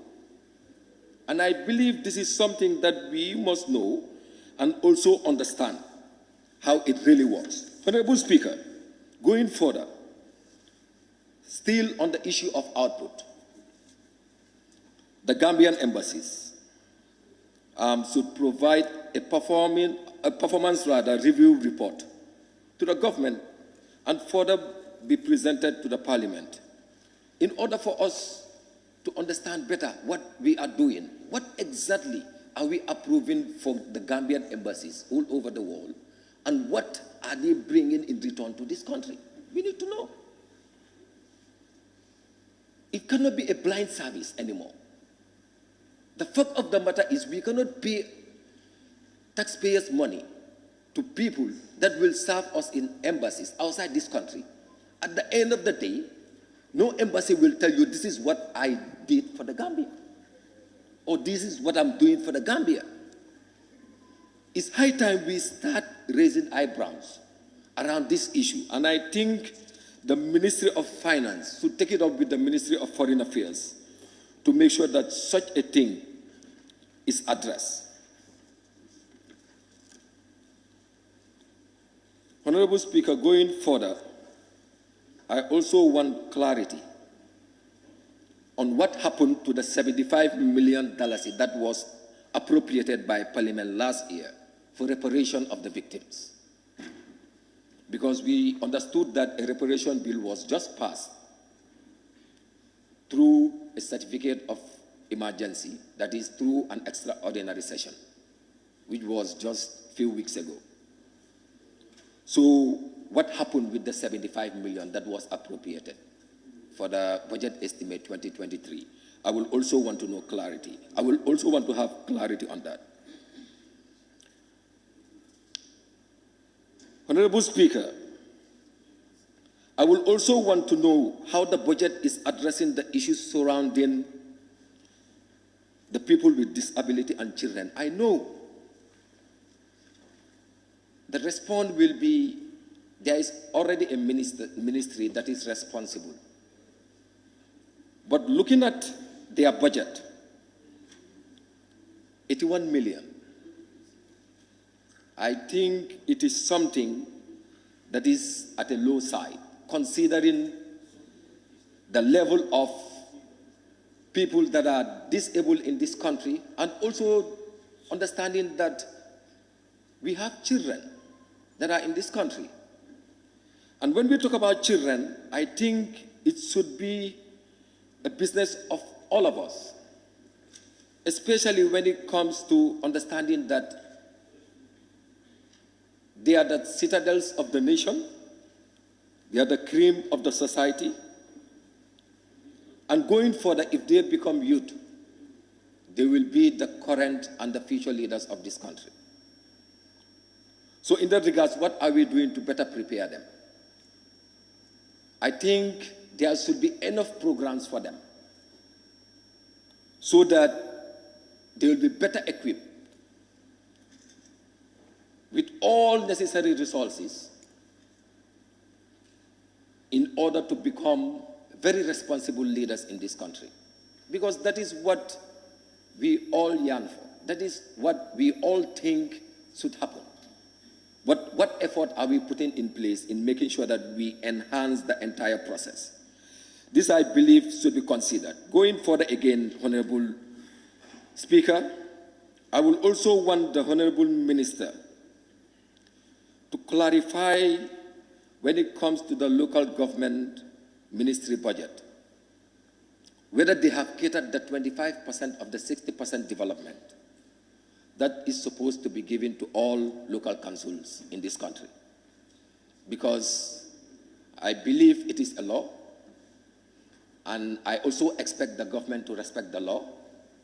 So in that regards, I want the minister to clarify on that, whether that is done for this estimate so that all councils will be able to realize this 25% of 60% development fund that they can use, understanding that the local councils are the direct representatives of the grassroots.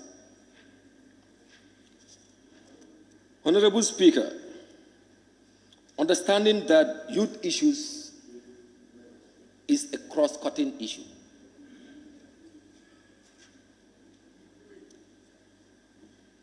Especially this very moment, the current Gambia that we all live in. We believe the young people constitute the majority of the population. And looking at the budget, I will also join some of the members that have raised concern about the low side of the youth budget, especially the youth and sports budget. I think it should be considered. We need to increase that amount.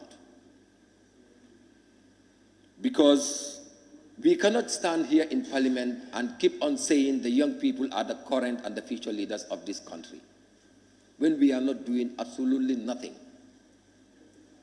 And I said, and I mean absolutely nothing, to empower them. It is something that we must take upon ourselves and understand that whatever we do in terms of empowering young people, especially young people that are into business, that are into entrepreneurship, we have seen that young people are endeavoring themselves to venture into so many things, especially into career initiatives. So these are things that we really have to consider. I can see a budget line under the Ministry of Trade that talks about employment creation and labor administration, which talks about 4,885,000. This is something that we must consider as Parliament to even increase. But also, the accessibility of these funds is another problem. How the young people can get access to these funds. Because if we really mean empowering the young people, creating opportunities for them, we must also try by all means to put on the table clear information and criteria that can easily make them to access these funds. And it should not be business as usual, whereby it's a matter of whom you know. No, that shouldn't be the business. I think the dimension should change if we really want to move forward. And by conclusion, Honorable Speaker, I would just want to put this question to all members. And that is to say, as a country, what do we need? Do we want to maintain the same economy? Or do we want to build an economy? I think that will depend on us as members to work closely with the executive and see the way forward in terms of increasing our development budget. So in that regard, I submit. Thank you. Thank you very much, Honourable Member for Banjul North. I now invite the member for Talending Kunja to take the floor.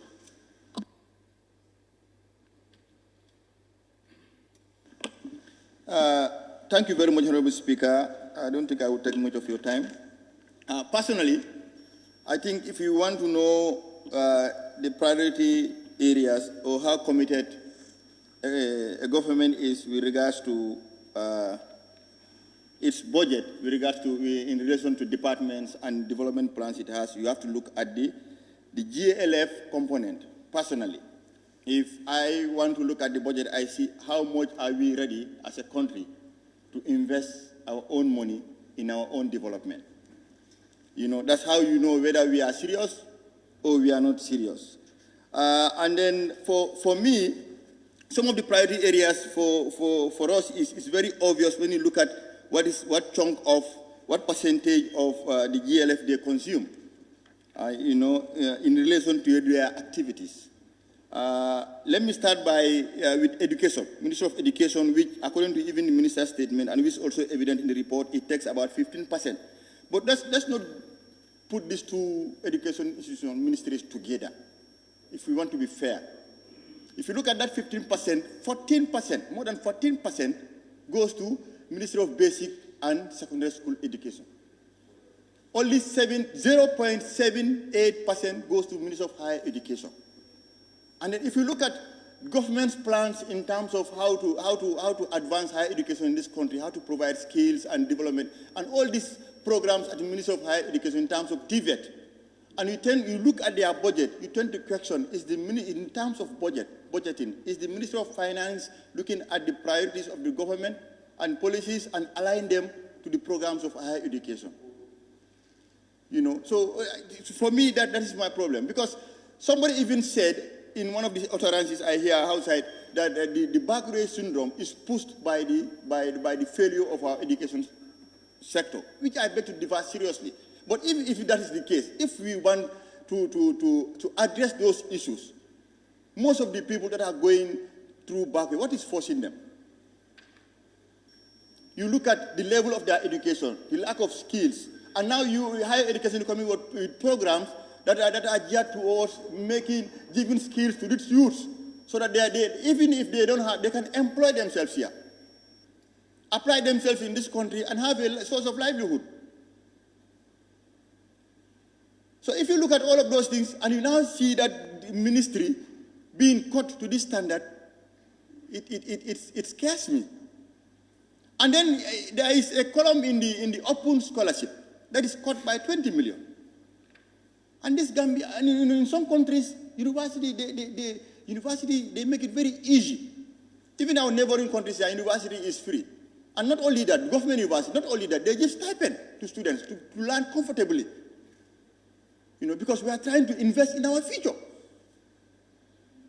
Yes, secondary education is the basic, but now, why is the connection to the higher education now? If you're giving them 14% of the budget that is out of the 15, and now the connection to go to the higher education where employability comes in, nothing is there. Can somebody now question what is the end game? What is the end result we are going to get? The impact will still not be noticeable in terms of national development and creating that pool of talents to contribute in national development. This has something to, and I want to add my voice to Foni Bintang Karanai. Although we have passed resolution not to redirect these savings, but we must make exceptions to the Ministry of Higher Education. You understand? We have to look at this critically to ensure that we augment, that upgrade the issues that are there. Definitely. We cannot let it go like this if we want to be serious as a country. The other issue is, if you look at the budget lines, people are talking about, yes, deficit, but it's not just about, the deficit are not caused just by the interest in debt. We've seen an increase in recurrent expenditures, especially in the Ministry of Finance, over $500 billion in their recurrent expenditure from last year to this year, over $500 billion. I want to know why. Over $500 billion. Yeah, they say yes, somebody who dishes out money will normally not forget himself. But sometimes you don't dish yourself and forget the rest. You understand? So I'm troubled with this $500 billion in the Ministry of Finance. And you come to Ministry of Foreign Affairs, like somebody has said, almost $600 billion. And from this year to next year. Look at it, it's there. Million, 600 million. I'm not saying billion. 600 million, an increment. From this year to next year. And you're saying you are trying to do financial discipline. Over $500 billion. Now, these two ministries alone, they constitute more than $1 billion in addition to what is happening now. Ministry of Transport, yes, roads are important. But let's say we give more emphasis to agriculture as well. Like somebody said, you want to know how serious this government is, you have to look at the GLF. How do they commit their GLF to these ministries? Because as important as agriculture is, your GLF component, even in their development aspect, you reduce it by 26 million. Last year it was 88 million, some hundreds of thousands, now it's 62. It's down by 62 million, the GLF component I'm just talking about. Whilst their recurrent is added, it's increased. So I'm back to question, whilst the recurrence in every ministry is increasing, their development component is reduced as far as the GLF is concerned. This does not look promising at all as far as I see it. The roads are important, but how do we now, could we be continuing to construct roads without looking at their pressure on the economy? Do we want to just be so ambitious every year to use $2 billion or more to be constructing roads and forgetting other ministries that can generate revenue and create, even the roads that we are, you have seen PPP in other countries where you use, these fast lanes, you pay. What kind of roads are we intending to construct with this every year, 2 billion, every year, 2 billion? How, it's important in the economy, but it's not the only one also. Hungry people cannot be riding on good roads. Poor people with good roads. So I think it's very important. Government is strategic in the way they dish out national cake so that it comes back to the people. So that we don't forget vital ministries, even Ministry of Tourism. Look at the allocation, 0.16% of the GLF. And then if you compare it last year, what is given to them is also still reduced. And the minister's statement is saying they expect a rebound. So we will wait until a rebound comes, we start to develop in there. What are the programs to ensure that we prepare, we ensure that we get this rebound? But then it's not just due to the COVID. I will disagree with that. Because in Europe, where COVID took place, they've received the best tourism turnout this year, since 2019. So what have you done since 2019 to ensure that because they have taken pragmatic steps since COVID happened to ensure that they get that rebound. And this year, go find it out. Europe realized it. Since 2019, what they have in tourism, they don't have it. So meaning next year also, it may be better. What have we done last year to expect that, to ensure that we have that rebound this year? We've not done that. Now we expect the rebound to come next year, but we have not catered anything in terms of development, product development, in terms of other issues in regards to this ministry. So we'll wait until there is rebound. How do we expect that to be? But some of the issues also that we know is affecting our tourism is the airport fees. We all know. So how are we ensuring that it is part of the tickets and all those things that people are recommending? Because even the tourism minister stood here and talked about those things. So what are we doing to ensure we revamp this tourism industry? The other issue is like the RDF that Foni Councillor has talked about. You understand? So the problem with African countries, especially the development countries, is this sustainability that we always don't maintain. You started a project that is paying dividend. We've gone around, I'm in the health committee, we've gone around all these hospitals and saw the positive impact the RDF has made in the lives of the people there, not only in terms of availability of medicine and drugs, but also the remuneration of staffs that are there, and how accountable the process is. So now that that thing is faring well, you now want to substitute that, take the fund in these coffers and divert it to other coffers. That tells you the first instance that we are coming with this health insurance, the projections were wrong. If you do not have funds for this, why come up with it when you cannot finance it, when you cannot raise funds to fill it? Even last year, there was no money in it. So now we are diverting a project that is going to phase out in 2025. You put that money here. When that project phases out, how will you going to fund the health insurance scheme? So the RDF, I'm very much worried. Changing the RDF with the insurance scheme. And I want to caution us all to be very mindful of this. So the other issue I want to talk about is the security sector, but specifically the immigration. The immigration is pulling out a lot of revenue for government. Yes. But if you look at immigration itself, they are in areas. That one is embarrassing. What is given to them? They are raising more than what is given to them. But even what is given to them now, they are accruing areas because of their operations cost. If we not give them more, but at least they shouldn't be owing any institution with regards to even if it is 1 million, it doesn't make sense.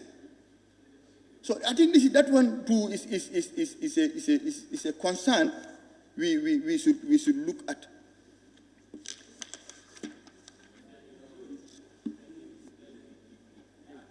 And then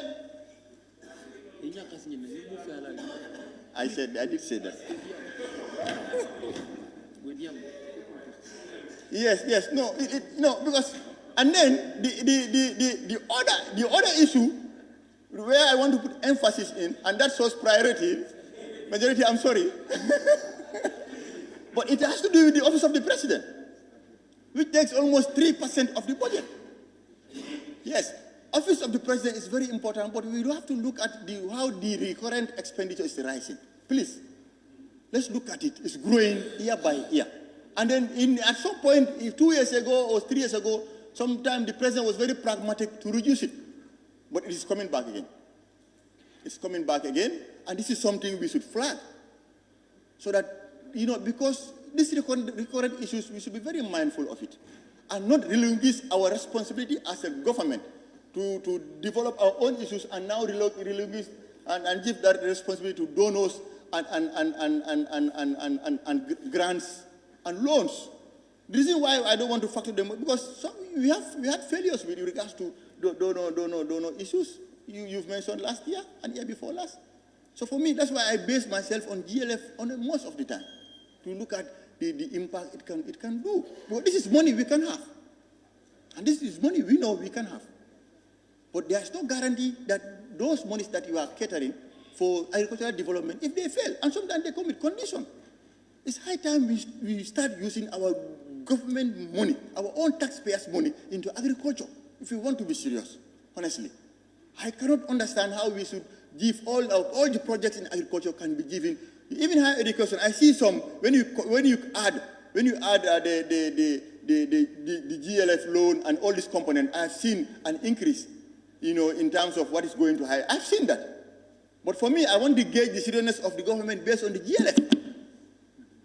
I've seen that. But those things, they come to address, even loans and projects, they come to address specific issues. And they can fail. We know government's attitude with projects. We know how they are easy eating project money and how they are spending project money. So this is my fear in all these things.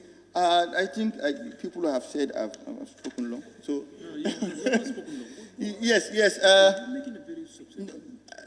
I've spoken before you. Maybe that's why you just. Yes.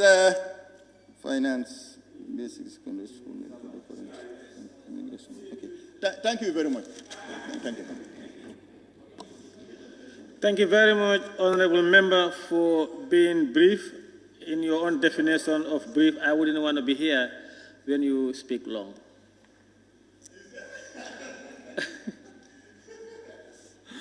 Thank you very much. Minister, he said poor people with good roads.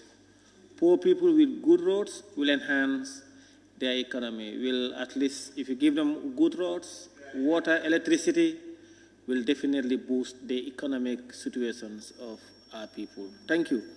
Now I give the floor to the member for Sabah Sanjal.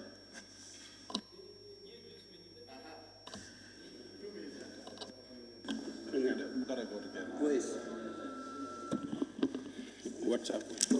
Thank you very much, Honorable Speaker, for giving me the floor. To be honest, I will not take long. Yes, I bet it will not be more than 10 minutes. Yes.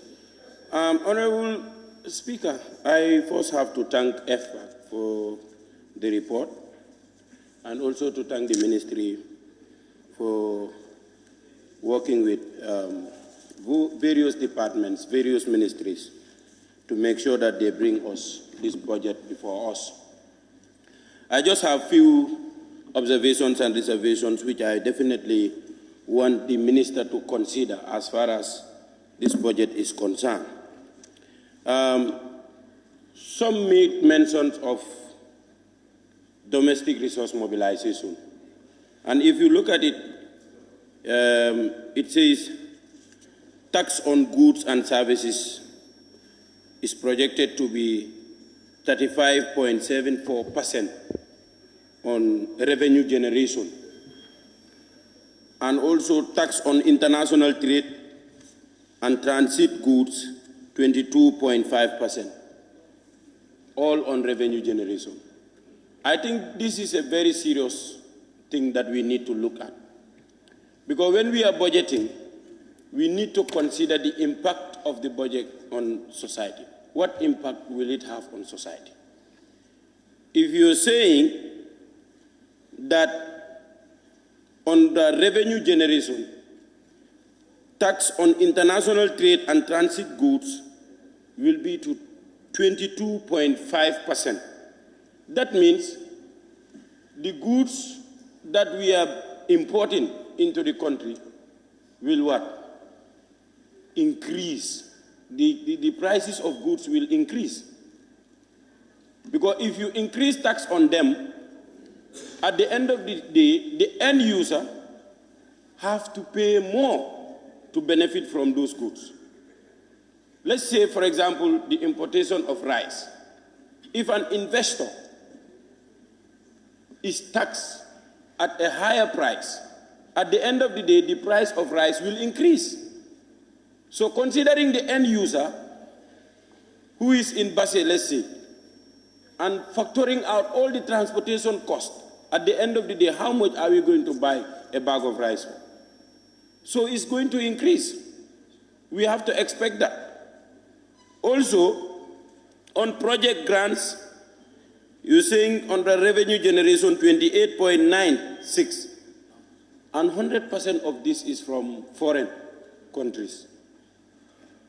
So if we want to continue relying on grants and donors from other countries to develop our nation, is that something that we can sustain? Sometimes we have to factor these things out. That means if these project grants are not coming, our development as a country will fail. So we should try to look at other means of getting our own money to invest in our own country. Let us not rely on increasing the tax only to make sure that we generate money for our country.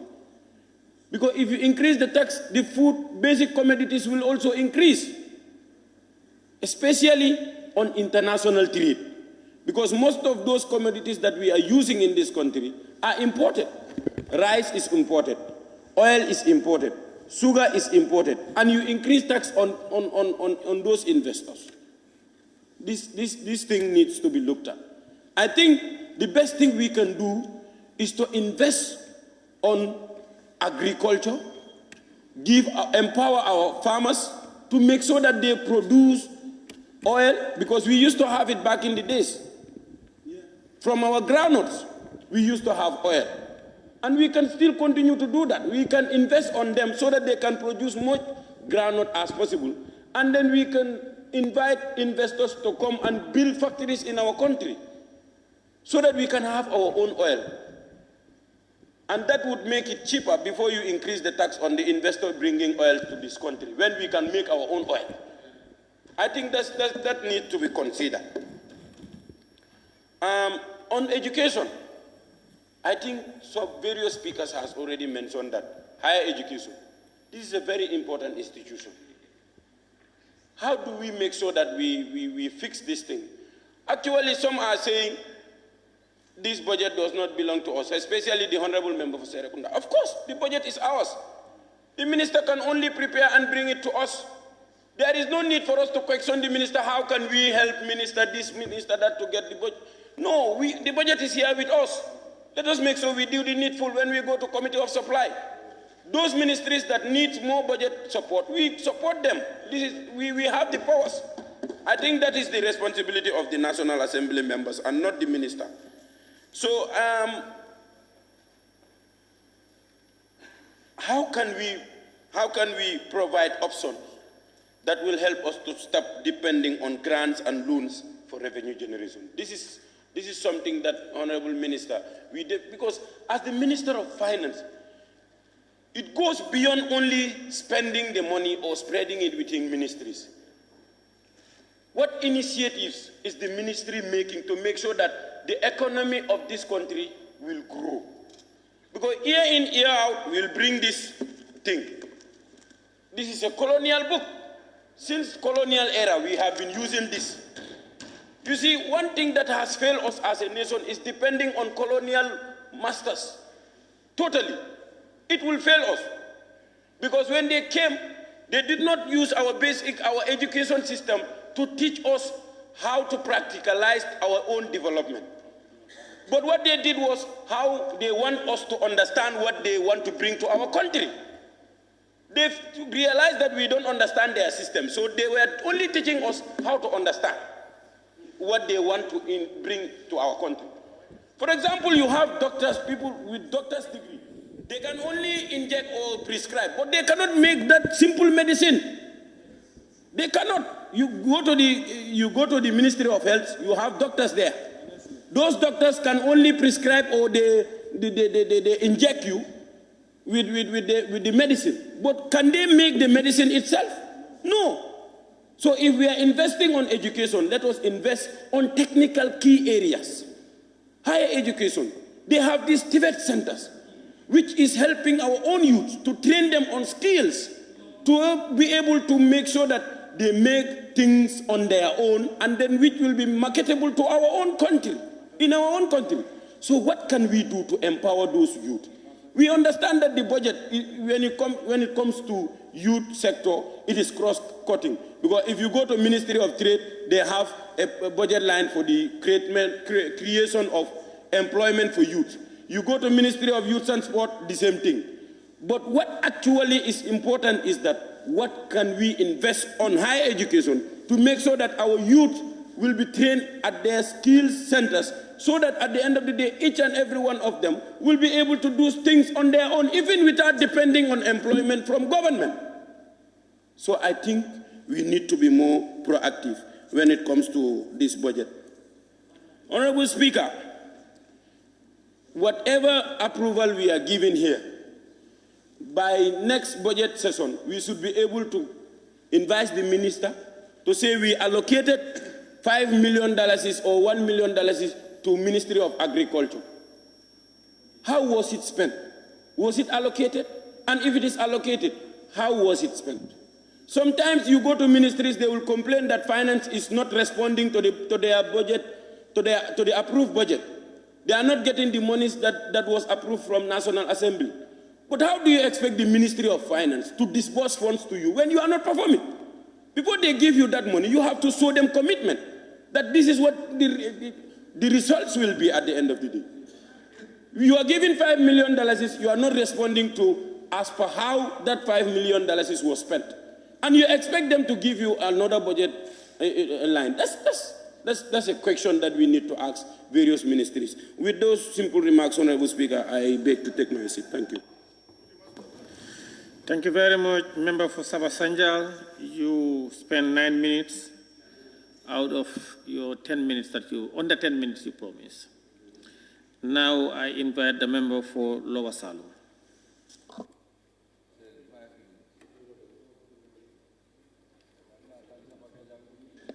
Thank you, Honorable Speaker, for giving me the floor.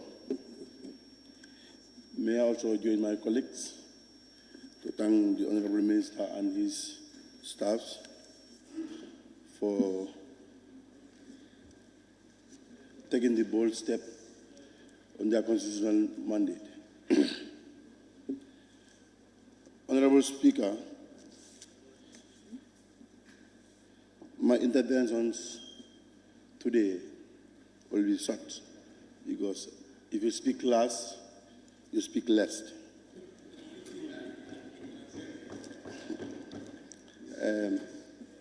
Honorable Speaker,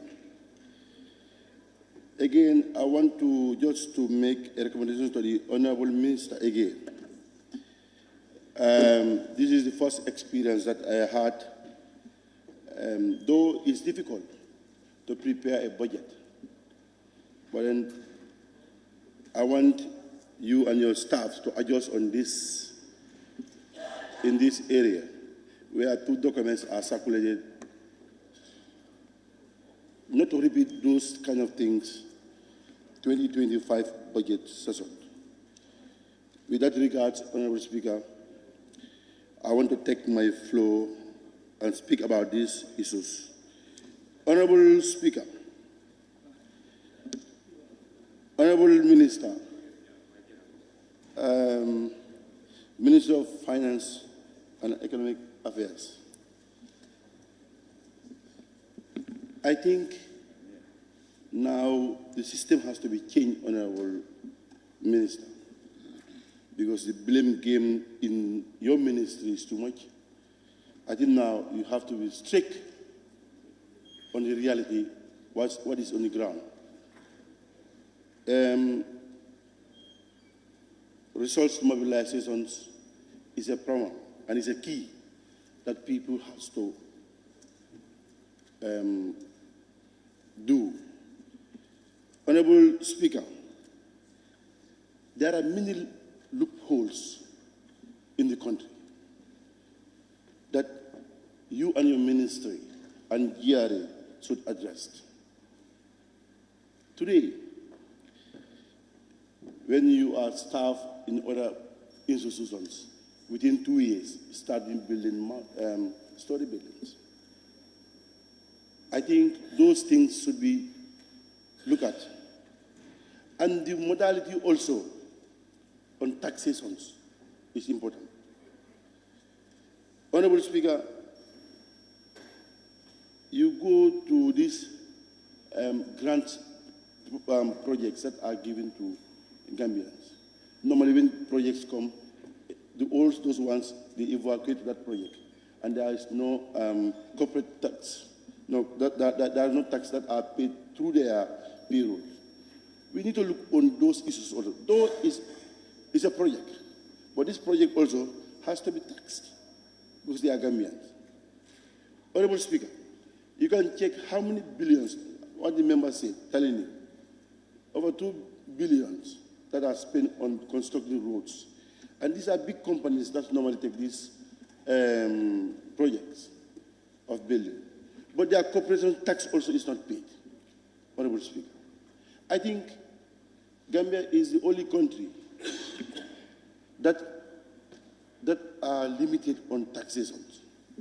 And taxation is a force on any human being in Earth that you should pay, especially the companies that are owned by big investors. Now, for instance, for years now, giving big companies roads to build, you are not taxed for anything. And in fact, the most serious one is you are given free duty waiver. These are all costs of leakages. You can't do it in other countries. I think the ministry and GRA should work on this leakage of funds or taxations in our country. Honorable Speaker, you go to land system.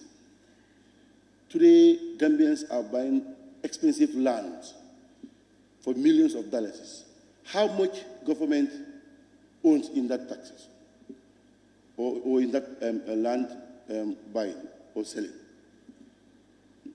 I think the rent, the plot of land paying these freeholds, if I guess, is $250.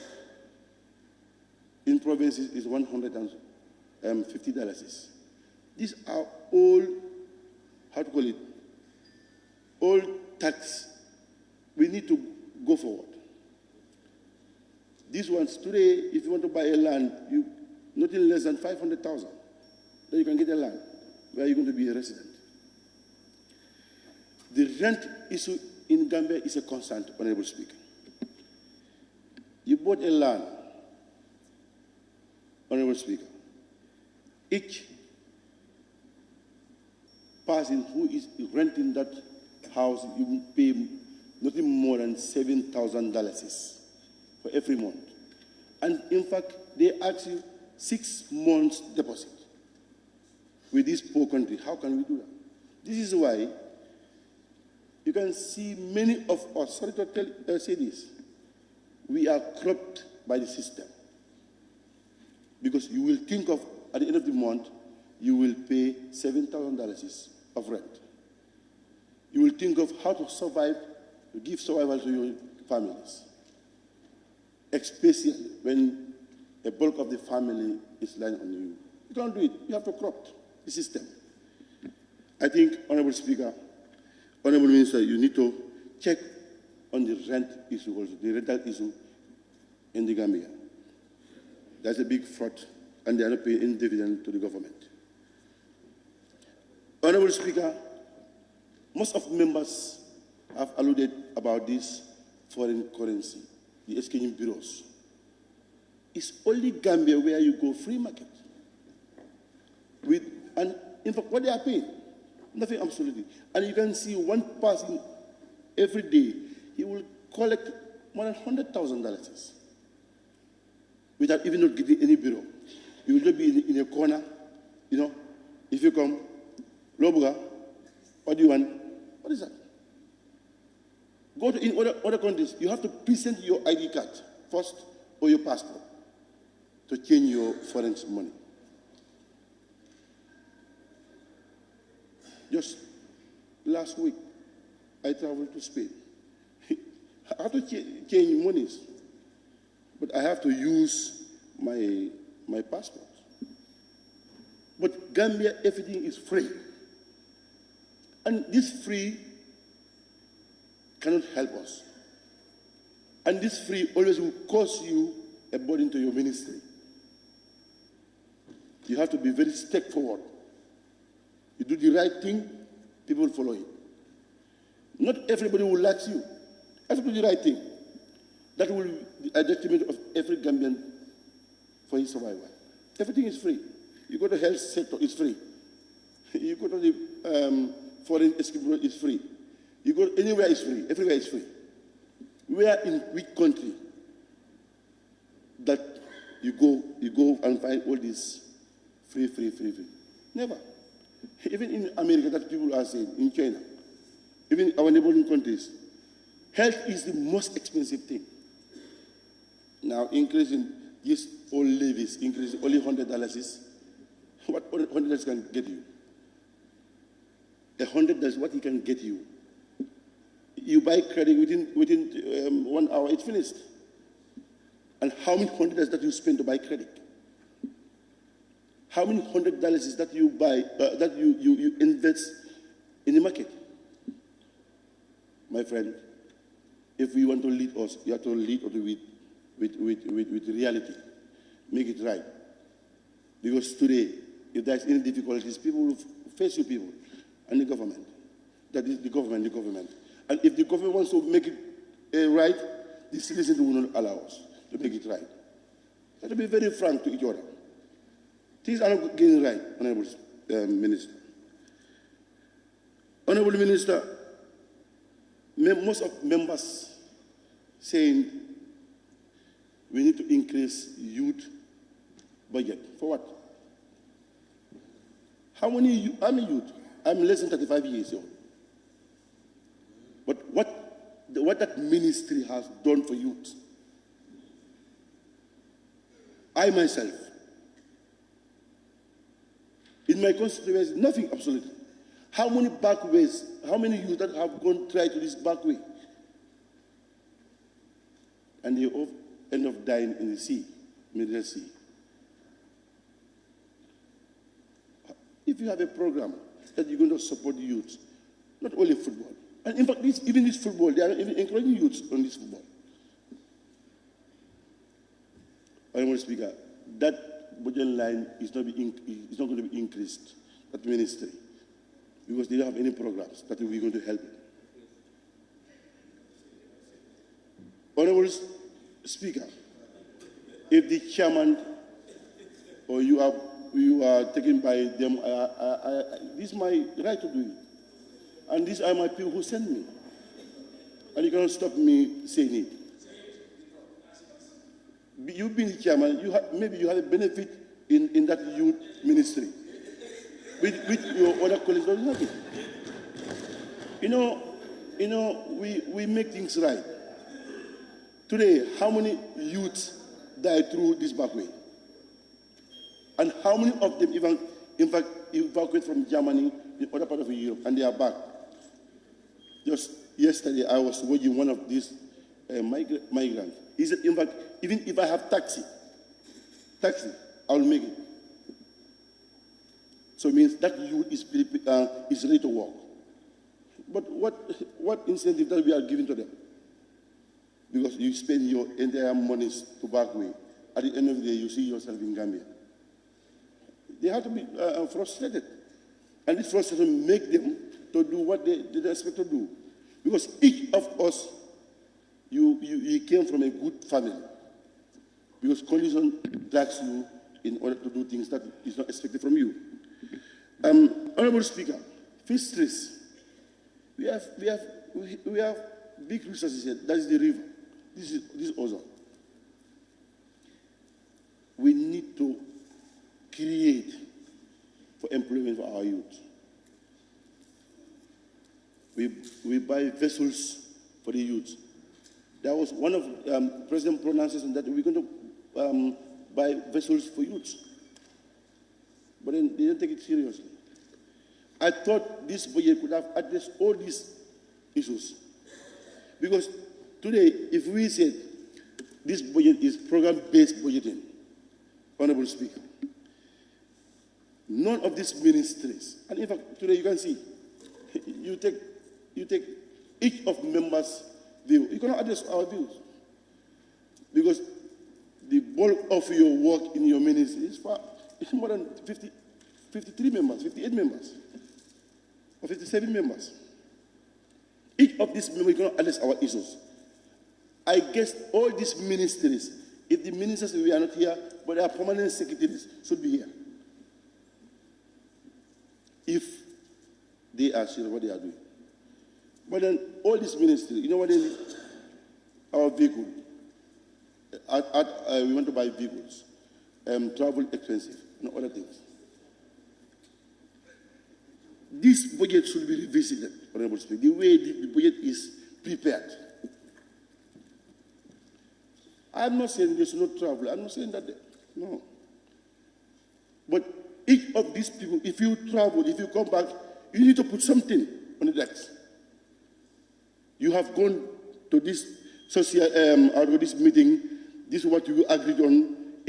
Because even members, if we travel, there is always a report in Parliament. Is that happening in your cabinet? It should be, Honorable Speaker. The chunk of our budget is all be on this travel. Today, in fact, most of ministries, their airlines, they exhaust their travel budget. 7 million, 5 million, and I can prove evidence here. Now, 5, 7 million, 3 millions. You understand? They exhausted their travel votes. Honorable Speaker, I think it's better we revisit our old work to the Gambian people. I think we are not fair to them. Things, the way it's going, is sad. The rich are getting richer. The poor are getting poorer. Every day, Honorable Speaker. It's sad. And it's us, the Parliament, that should make this change. And charity begins at home. You understand? But we will not do it. Because we are all micromanaged by something. Sorry to say, if you want to speak the truth, somebody will knock you out. Or they will even stop. And we are representing our people. Before you get this seat, you have struggled. Going campaign, saying people, we will do this, we will do this, we will do that. But after sitting down in these seats, forget everything. And you are micromanaged by an individual or somebody. I will never and ever leave this Parliament. And there's no power who will make me to leave this Parliament. And there will no frustration that will make me to leave this Parliament. I have to represent my people. Going out from this chamber doesn't show any dividend. You are leaving out now. The seat is empty. What you should say, people say, yeah, that will be in mood. I think you express your disappointment and you resolve that problem. It's better of leaving that chamber, I think. Nobody will make me to leave this seat. If that happens that day, the two doors will close. Because I'm representing Lower Salve here. And nobody can intermediate Honorable Seni Jawara. I have to represent my people well. And nobody can make me moot in this Parliament. Honorable Speaker, Honorable Minister, the budget process, I don't know. Many budget lines that are in this big book are not necessary. We have been seeing the RIP every year in Parliament. This is never changed. Today, this is this 6th year I'm sitting on the 6th seat. It's never changed. And there's a 42 and 15 everywhere in our budget lines. Maintenance of buildings. This building is only maintenance when there is sonar. Only. And in fact, it's always what it was. They only use, no, it's not, we are serious. You mean that every sonar with that white was, that a bucket of $1,000. And if you ask them how much you spend, they'll tell you millions of dollars. Or hundreds of dollars. When you go to the health facility, there's no drugs. People are dying on back way. You go to the agriculture, there's nothing absolutely. And we said agriculture is the backbone of the country. I think, Honorable Speaker, Honorable Minister, you need to revisit the way telephone, how to call it, telecommunication expenses. For what? You are paid your salaries. And in fact, each of these offices, there are telephone lines. In fact, it's easy. This world is advancing every day. People are using the internet to communicate, emails to communicate. What, again, telephone allowances? What? And your one telephone allowance is far more than the one that you are paying salaries. A single servant. No, Honorable Speaker. What for?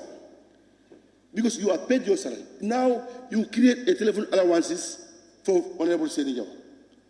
I'm paid salaries. You pay me salary, you pay me telephone allowances. And that telephone allowance is far more than the civil servant down there, a teacher, who is working at the post, a nurse at the post, a soldier at the post, police. No, this is, are we serious?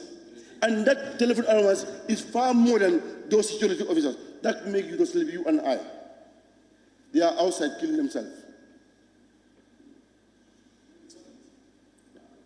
I think we should revisit all these things. And I am proposing to members. And we can do it. And we should do it. Those who are rich, we allow the poor ones to elevate to reach to them. But you can be rich, richer. Poor getting poorer. Or kinola.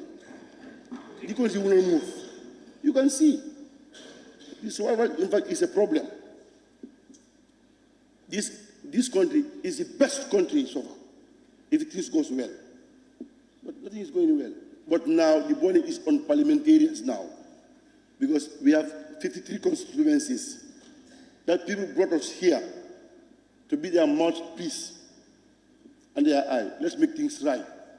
Nobody should stop us making things right. Thank you very much, Honourable Speaker.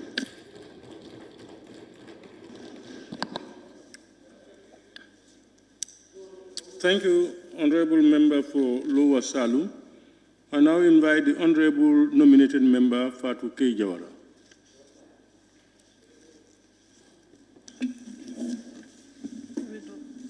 Thank you very much, Honourable Speaker, for giving me the floor. I must commend the FPAC for doing justice to the document. Honourable Speaker, the document before us today, the budget, I think FPAC has confined the Parliament to a very small zone whereby we cannot contribute much, because these are our individual committee report that were compiled together, Honourable Speaker. But notwithstanding, I just have 3 thematic areas that I wanted to speak on. Honourable Speaker, I start with gender.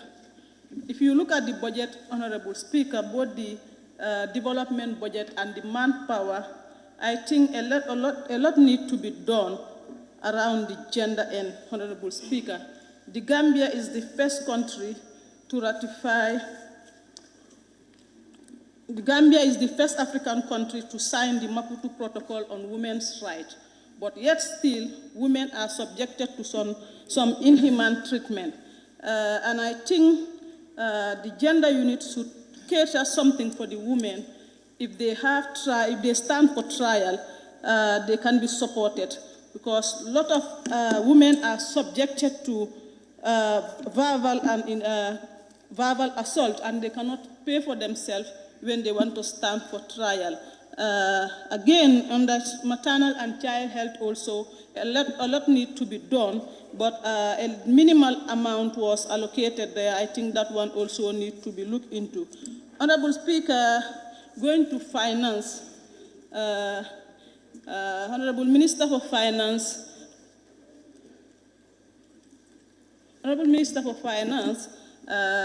we all understand that the Ukraine war has affected our revenue. I don't know whether you have any plan ahead of 2024 to gain more revenue for this country in the area of fuel, because most of these fuel sellers are using the storage and they were not paying a single dime. And I think if you come up with mechanism, you can use that as a source of revenue for the country. Again, with the embassies, Honorable Minister, a lot of European countries were exempted from paying visa fee. I think that one also can be a source of revenue for the country if we plan it well, though it will not stop the tourists from coming, but it will boost our economy, because we cannot exempt those countries who are richer than us when we are tax gain revenue country. Honorable Speaker, finally, security. I think we need to do something about the security situation of the country, which is not dealt with clearly in the security unit of the budget. Honorable Speaker, most of the military deployment were informed by security threat. And there are security threats in the areas like the Nyakwe, Kerawan, Taibatu land dispute. The Dasilame Tranquil territorial dispute also is a very security threat that everybody must pay attention to. The Kas clan issue within the Serehule area also, which I think the securities cannot report there at the right time, and sometimes they are under resources. If you ask them, they will say that they don't have mobility, and so I think your ministry needs to cater for that under defense also. Honorable Speaker, on those few remarks, I support. Thank you very much, Honorable Nominated Member Fatou K. Jawara. I now invite the Honorable Member for Janjambure.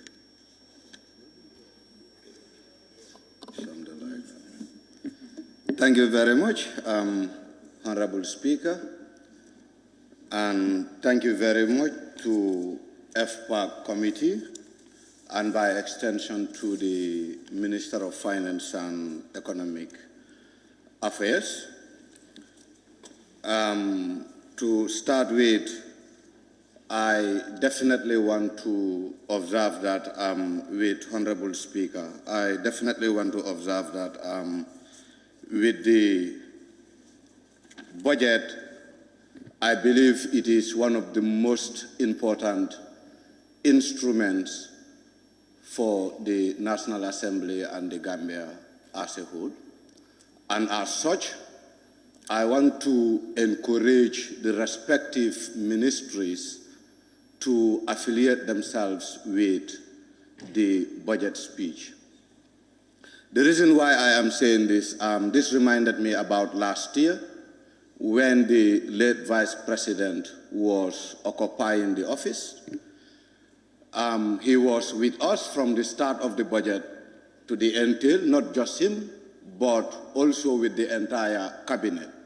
But today, it is very sad that the gallery is very empty for the fact that you cannot see the respective ministries being represented here, neither their permanent secretaries.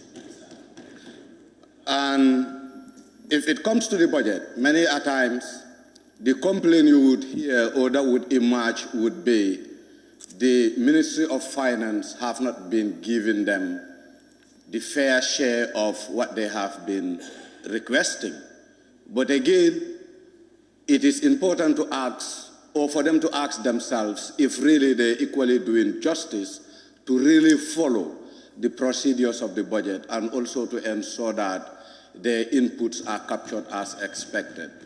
So for me, I want to encourage the various ministries to take this parliament serious, more especially during budget periods. We want to see them, not just to see them, but also we want to interact with them wherein we can defend some of their budget lines, but not in the opposite. However, I want to limit my deliberations on the report of FPAC. And by looking at things, you will realize that the report seems to be centered on just one thing, that is the expenditure line. And I believe as a country, more especially a country of 2 million people, we should be equally looking at the revenue stream of this country. And for me, I don't really see the Gambia as a poor nation. I believe we are a rich nation. Our only problem is how do we manage the resources that we have in this country? Being it the human resource, being it the natural resource, you name it. For me, I feel we're doing very little effort to cope some of the challenges that this nation is facing as a whole. So for me, I want to challenge FPAC to also guide us through as to what is the government doing as an effort to mobilize resources locally. We have seen state-owned enterprises in this country that has the potentials to mobilize resources, more especially around tax and taxations. But it seems we're doing very little.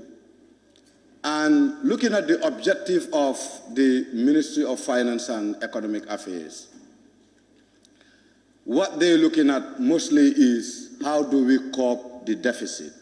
And apart from curbing the deficit, the other thing the ministry or the government is looking at is how do we mobilize local resources. And the avenues that really prevails in this country in mobilizing resources, it seems there are a lot of leakages. Over the past, we have seen some of the corruption cases that were reported in public.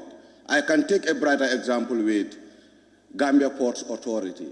I think there was even a petition before this National Assembly as to some of the corruption practices that prevail in that particular institution. But again, we have seen very little efforts in curbing some of those problems. Let's look at Social Security as an institution. They equally has potentials to mobilize resources. Let's look at the security port. As we speak, the processing of national identities and passports are at halt, simply because the government couldn't really proceed to sign a long-term agreement with SAMLEX.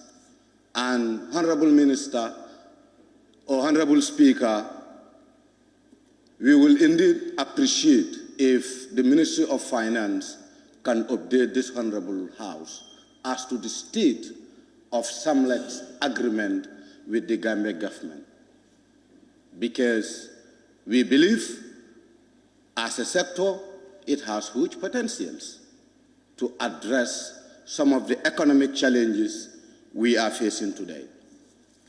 I will go to the report of FPAC on point 1.4. I think the idea here is to clear the deficit. And looking at 1.4, that says, Office of the President, it says there was no savings under the OP's budget. However, the committee recommends reallocations to priority budget line as indicated on the attached addendum. For me, if you look at the draft budget before us for the Office of the President, last year I said this, and this year I will repeat myself. Charity begins at home. And FPAC should be in a position to help in slicing down the budget of the Office of the President, in ensuring that we're able to service the deficit that the government is committed to. But then it seems very little is done around that. But we are able to go further to look at other ministries by cutting them. So for me, my recommendation here is going to be, with cutting, we need to look at some of these offices and see where possible we can cut part of their itemized budgets and ensure it is able to service the deficit. Let's look at the National Assembly, because it wouldn't be fair to talk about other institutions and forgetting the National Assembly. With the National Assembly, for example, with the Office of the Speaker, because he is the overall head of this institution, let's look at the robbing allowance. What kind of robbing are we talking about? And who are we going to rob and where are we going to rob the individual? I think this particular budget item needs to be looked into and reconsidered in ensuring that we address our problems. Let's look at the clothing allowance. One of the members said it here. It was all over everywhere with our electorates, even challenging us to say that they voted us into office, but it seems we are trying to enrich ourselves. And if you have to be honest here, most of us, 2/3 of the members, if you look into our accounts, it's red. We're not rich. We are as poor as any other Gambian, if we have to be realistic, because we believe we serve in the people of this country and at the best of their interest. So for me, the National Assembly, even looking at the budget on travels, one of the items I saw was 20 million. Who are traveling with this money? Let's start asking ourselves. Some of us have been here for 2 years. We have not even been to Casamas. Whilst others repeatedly are traveling and exhausting some of these budgets in the name of what? Representing Parliament. Let's speak the truth. How many of those people have returned back in these chambers to give us a report of their travels? Before I forget, on the clothing allowance, specifically, it's looking at the staffs. It's understood. But again, it seems we're just looking at the top hierarchy, forgetting the rest of mankind. Let's look at our committee clerks. They are always before public. And for me, I believe if we are to cater for clothing allowance, this particular unit of the National Assembly service need to be considered. Let's look at the car allocations. It is restricted to few staffs. Due to what? They will tell you the National Assembly regulation or so. What about the rest of the directors? Are they not human beings? Are they not serving a purpose like the rest of the staffs are doing? So for me, if we are to address any problem, we need to start it by ourselves. The rest, I wouldn't talk about them. We know how this parliament is working or how this National Assembly is working. It's like an animal farm. We would accept it as it is. Honorable Speaker, let's look at agriculture.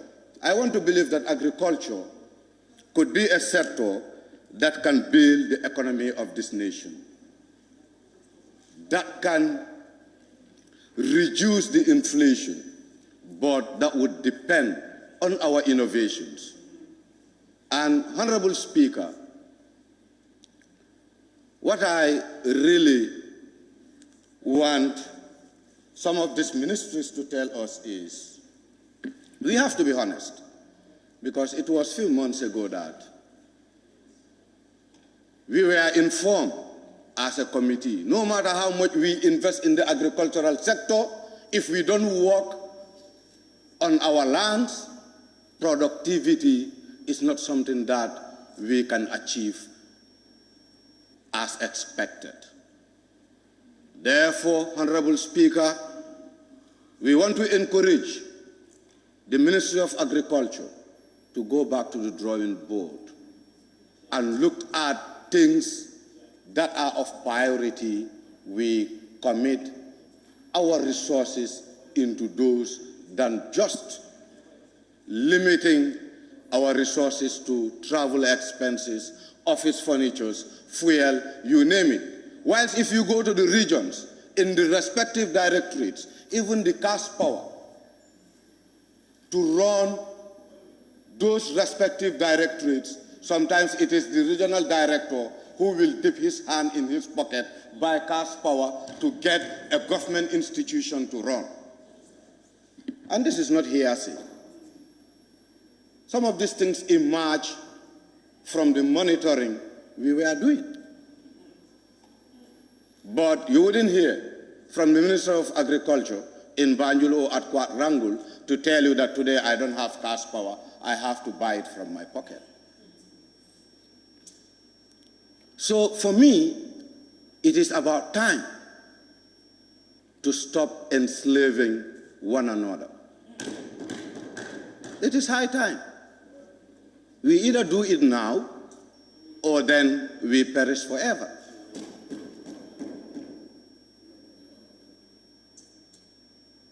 Honorable Speaker, last year we said our budget is going to be on program-based budgeting. It stopped here after last year, December. It stops in this very parliament. Even the parliament budget, when they're drafting it, many a times, you are not even consulted. All that we see is a sheet of paper before us telling us A, B, C, D is the budget for the parliament. Before we can hold people accountable, I think we should start by ourselves. And with budgeting, it should be participatory. And this is not what we are definitely seeing as a nation. Let's look at the Ministry of Higher Education. A colleague said it. With higher education, all that is given to them is 0.78% of the budget. And this particular ministry, I think it has been said by almost every other person that spoke before me. That is to say, it is one of the most successful ministries. As much as we have a commitment to address the deficit, it shouldn't also be at the detriment of ordinary citizens. If our young people are not educated, I'm sorry, then the crime rate will continue to increase. The unemployment rate will continue to increase. And you name it. I think the last one, not even, let me not say I think, the last one here in these very chambers, the president said he was going to create 150,000 jobs for young people. Instead, almost 100,000 young people has perished in the Atlantic Ocean, simply because they have no hope. They have nowhere to face. And for me, sometimes the executive is being misled, more especially with some of the so-called private sector that will, let's say, for example, go to GAIPA and say, this is the company I want to create, with a very nice proposal, and to say I will create, let's say, 20,000 employment within 3 years. And come and see, after 2 or 3 years, they will abandon that particular institution or organization and go and create a different institution just to baffle the government and escape from paying taxes. So for me, we need to be a bit serious. It's not just about passing or approving a budget. How do we monitor to ensure that every other sector delivers as expected. Because most of our sectors are not delivering. Most of our sectors are not delivering, and still the government is subventing them as institutions. Let's look at the Ministry of Youth and Sports.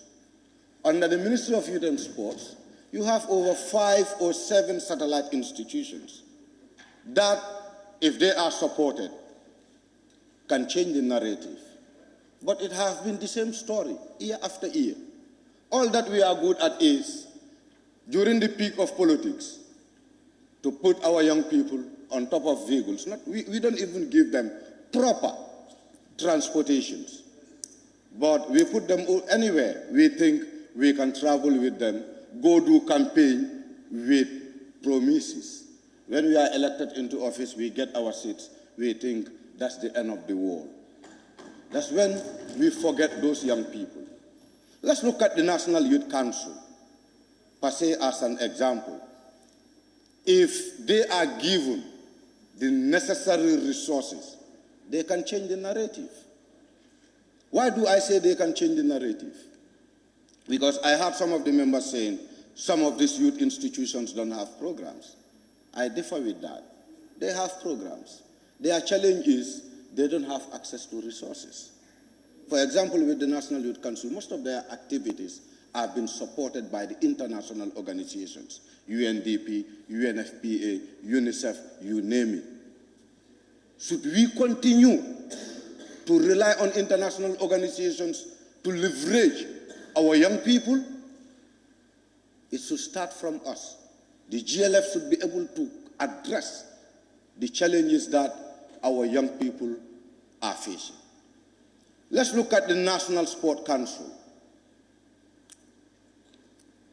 Sometime mid this year even, the issue of the Independence Stadium emerged, and over 100 million, or about 160 million, were committed to the Ministry of Youth and Sports to renovate our 30-year colonial Chinese Independence Stadium.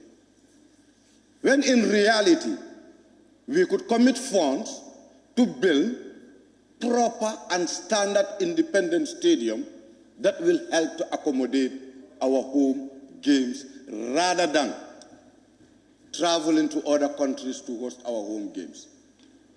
We have seen what had happened in Morocco some few months ago when our national team was in Morocco to play a home game. When are we going to be serious? Even though I have reservations for the Ministry of Youth and Sports, looking at the sport levy, looking at the identified projects on sports development, more especially for our rural communities. And to tell you, Honorable Speaker, to develop in this country, we must factor the life and livelihoods of our rural people. There's a huge gap comparing urban and rural development. All our money is centered in the greater Banjul area. This is why some of us are saying rent is expensive. It will be expensive simply because the demand is high. The demand is high. But again, if there is equal distribution of our economy, then some of these young people drifting from rural to urban will stay back home and contribute to the local economy of our respective communities or regions. So, Honorable Speaker, I would appreciate if the ministry can look into developing our rural settlements, more especially the rural young people. Let's look at NYSS, the National Youth Service. It is a very, very important institution. But again, we're using it as a stepping stone. They don't even have a proper structure, and we're still committing money into some of these institutions. For me, some of these institutions need to go back to the drawing board and ensure that the needful is done and the required resources to be also allocated to them. Therein, we can achieve our dreams and goals done just as it is. Let's look at the Ministry of Health. Honorable Speaker, I would also appreciate if the Honorable Minister can furnish us within the budget line, more especially with purchase of ambulances for communities. For example, in my own community, it's over 3 or 4 years we have been denied an ambulance. Not just been denied, but our ambulance was rightfully retrieved from us, taken to Kauru. And until today, the minister will be telling us, in December, you will get an ambulance. Honorable Speaker, I want to know if this 2024 budget will help to address the people of Janjanbureh to get an ambulance. And that answer would definitely go a long way to relieve the people of Janjanbureh, not just as Gambians, but also as taxpayers, regardless of the size of the community or the constituency.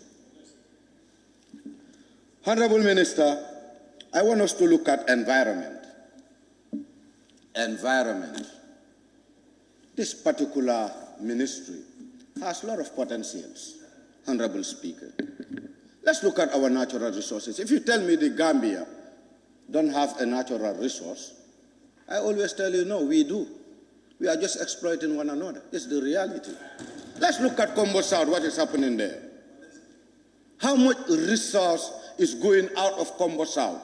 Let's look at the sand. What are we getting out of it? And Honorable Speaker, I will appreciate if the Honorable Minister can give us a statistic of how much revenue are we generating from that particular set. We should be able to compare the income and the expenditure. Not just expenditure, expenditure, expenditure. That is what style. Let's look at our forest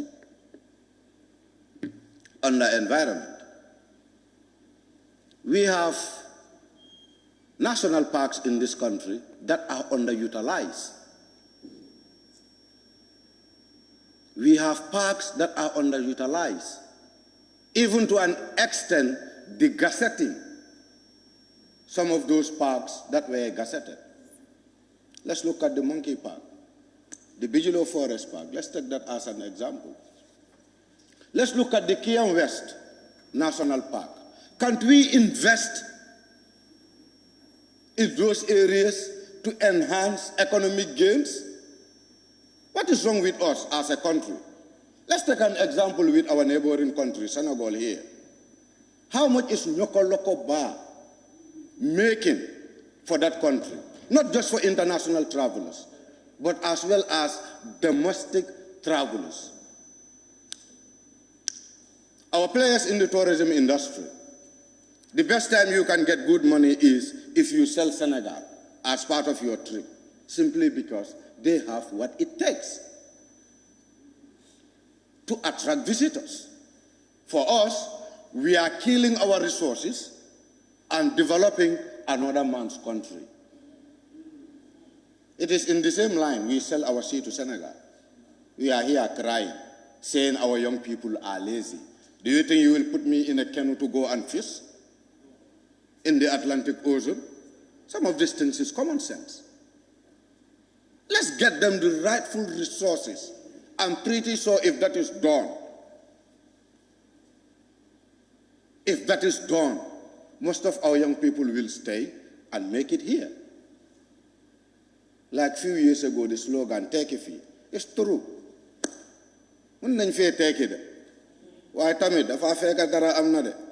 It's not just going to be like take it like that. Take a fee, the money is in your pocket. Your young take a man there.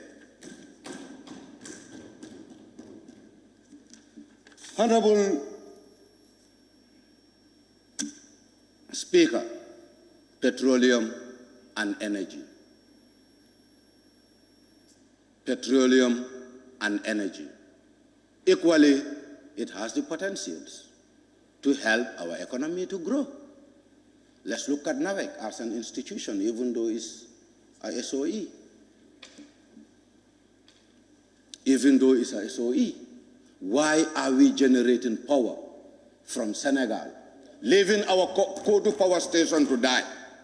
This is exactly what is happening, if we have to be realistic to one another. There is little investment on some of the resources that we have, but instead, leakage. Our money is going. We are dying. Let's look at the feeders with NAVEC. Let's look at the transformers. They have been there since colonial days. Nothing has been changed.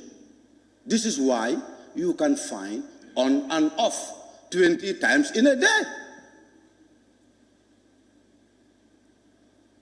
When few are enjoying within the institution, whilst the rest of mankind who are doing the work are not being motivated. And we still want a result. It can't be. So for me, I want to believe that we still need to invest in order to gain. As much as we want to address the deficit, we must also invest. Let's look at our tourism industry. Let's look at the allocation. It's very minimal. It's like it's even the poor people that are driving our industry. For example, if you look at cultural management in this country, it is communities that are spearheading it. And because of those events, it is attracting numbers in this country. But how much is government supporting those communities? More especially with communities that are organizing annual festivals. Almost every region you go to, you will find a community that organizes an annual festival. But all that the ministry can give is either 25,000 or 15,000. And we're talking about a festival that will cost you nothing less than $500,000. You know, if you don't have the money, let's prepare the ground. Let's make it conducive. In the tourism industry as well, Honorable Speaker, I want to understand, or I want to be informed,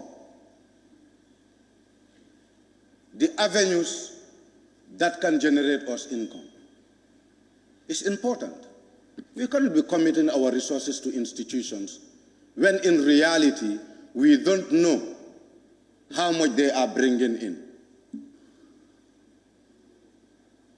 Under the ministry, we know you have the Gambia Tourism Board, you have National Center for Arts and Culture, Gambia Tourism and Hospitality Institute, the list goes on. And each of these institutions has potentials to help the local economy to grow immensely, not just the economy, but also to create sustainable employment for our young people. Let's look at the hotels.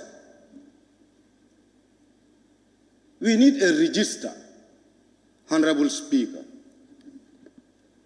on institutions where the government is able to mobilize resources locally. We need a register. It cannot be as usual. Let's look at interior, and I will align that with roads, I think.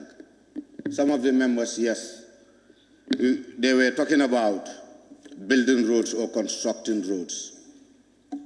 Yes, it's definitely important. And it creates an easy movement of people and goods. But again, what are some of the economic opportunities around our roads?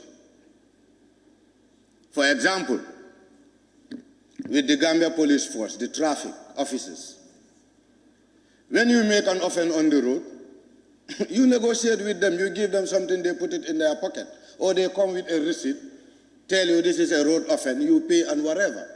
These are some of the things we need to look at. These are all leakages. If you make an offense, you are able to pay $1,000 to the state, it's an income. But if you should allow an officer on the road collecting $100 to $200 for fish money, what are we doing? What are we creating as a nation?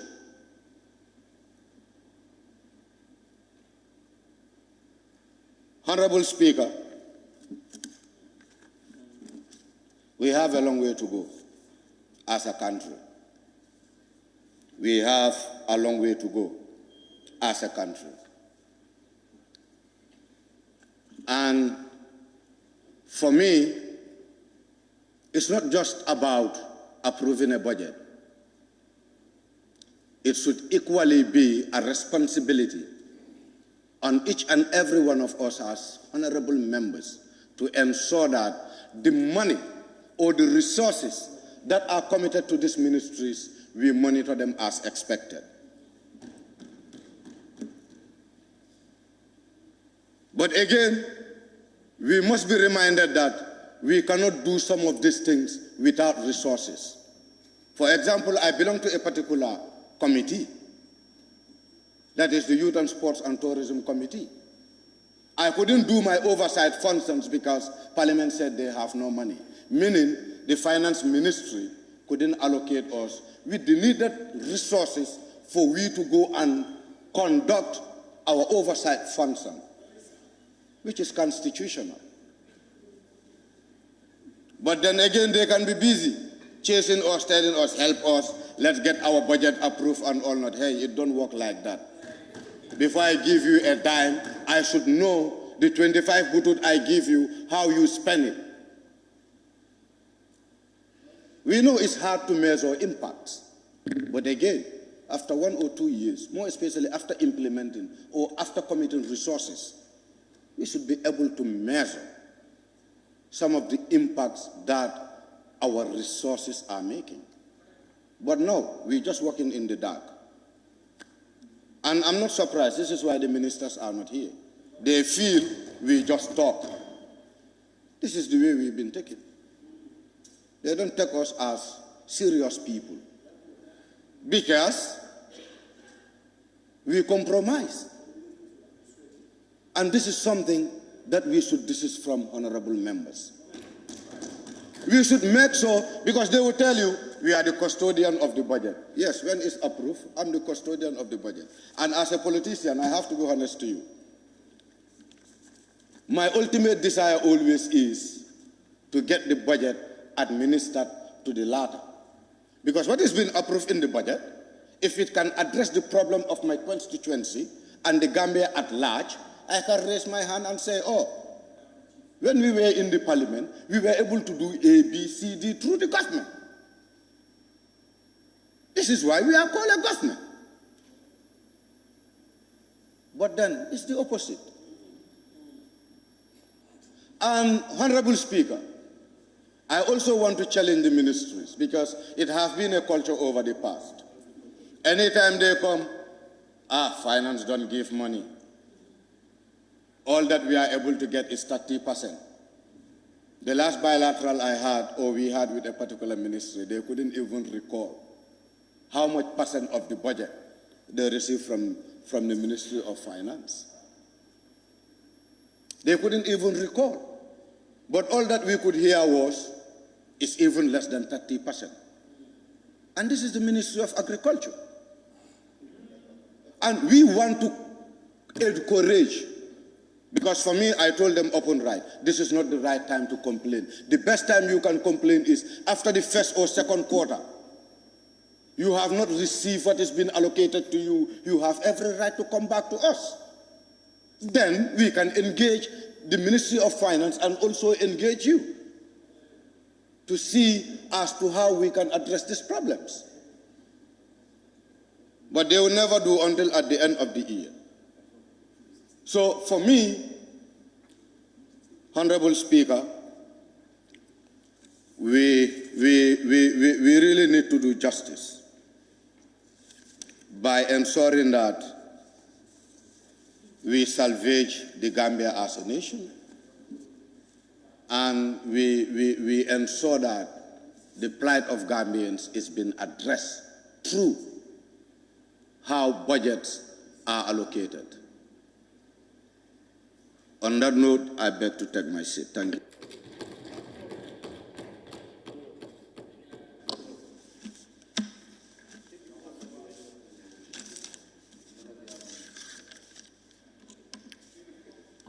Thank you very much, Honorable Member for Janjambure. I now invite the Honorable Member for Kantora and the Majority Leader.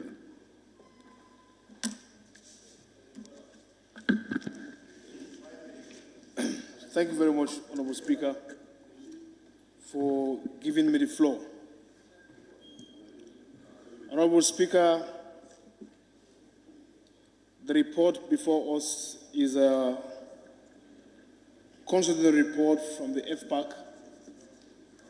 Before going proper to the debate proper, I want to register my sincere appreciation and gratitude to the members of the committee through the chairman for ably doing justice to the task and trust that were given to them. Honorable Speaker, having said that, I want to also recognize in our midst here the Honorable Minister of Finance and Economic Affairs for presenting 2024 estimate of revenue and expenditure from January to December, both dates inclusive. Honorable Speaker, there is no government that have not got the plights of citizens at heart. There is no parliamentarian who haven't got the plight of Gambians in their heart. The more you want this country to develop, that is the same vein the government also wants this nation to develop. Discrepancies might vary on your policies, how you view things, how you see things, and how you perceive or your perception towards addressing a concern. Honorable Speaker, before going further, I want to read with your permission the statement of the Minister, which reads, the 2024 budget is anchored on the reduction of overall fiscal deficit, including the gradual reduction of net domestic borrowing as percentage of GDP over the medium term. For the reason being, the ministry intends to pursue rationalization of expenditures, improving domestic revenue mobilization, and innovative non-debt revenue creating initiative, asset recycling program. The ministry and the government are of the view that the nation cannot have all what it takes to finance their programs. Looking at the debt burden,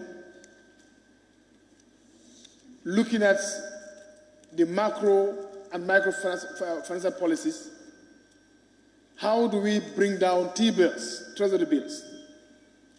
Because when government intends to compete in the market, you are rest assured of making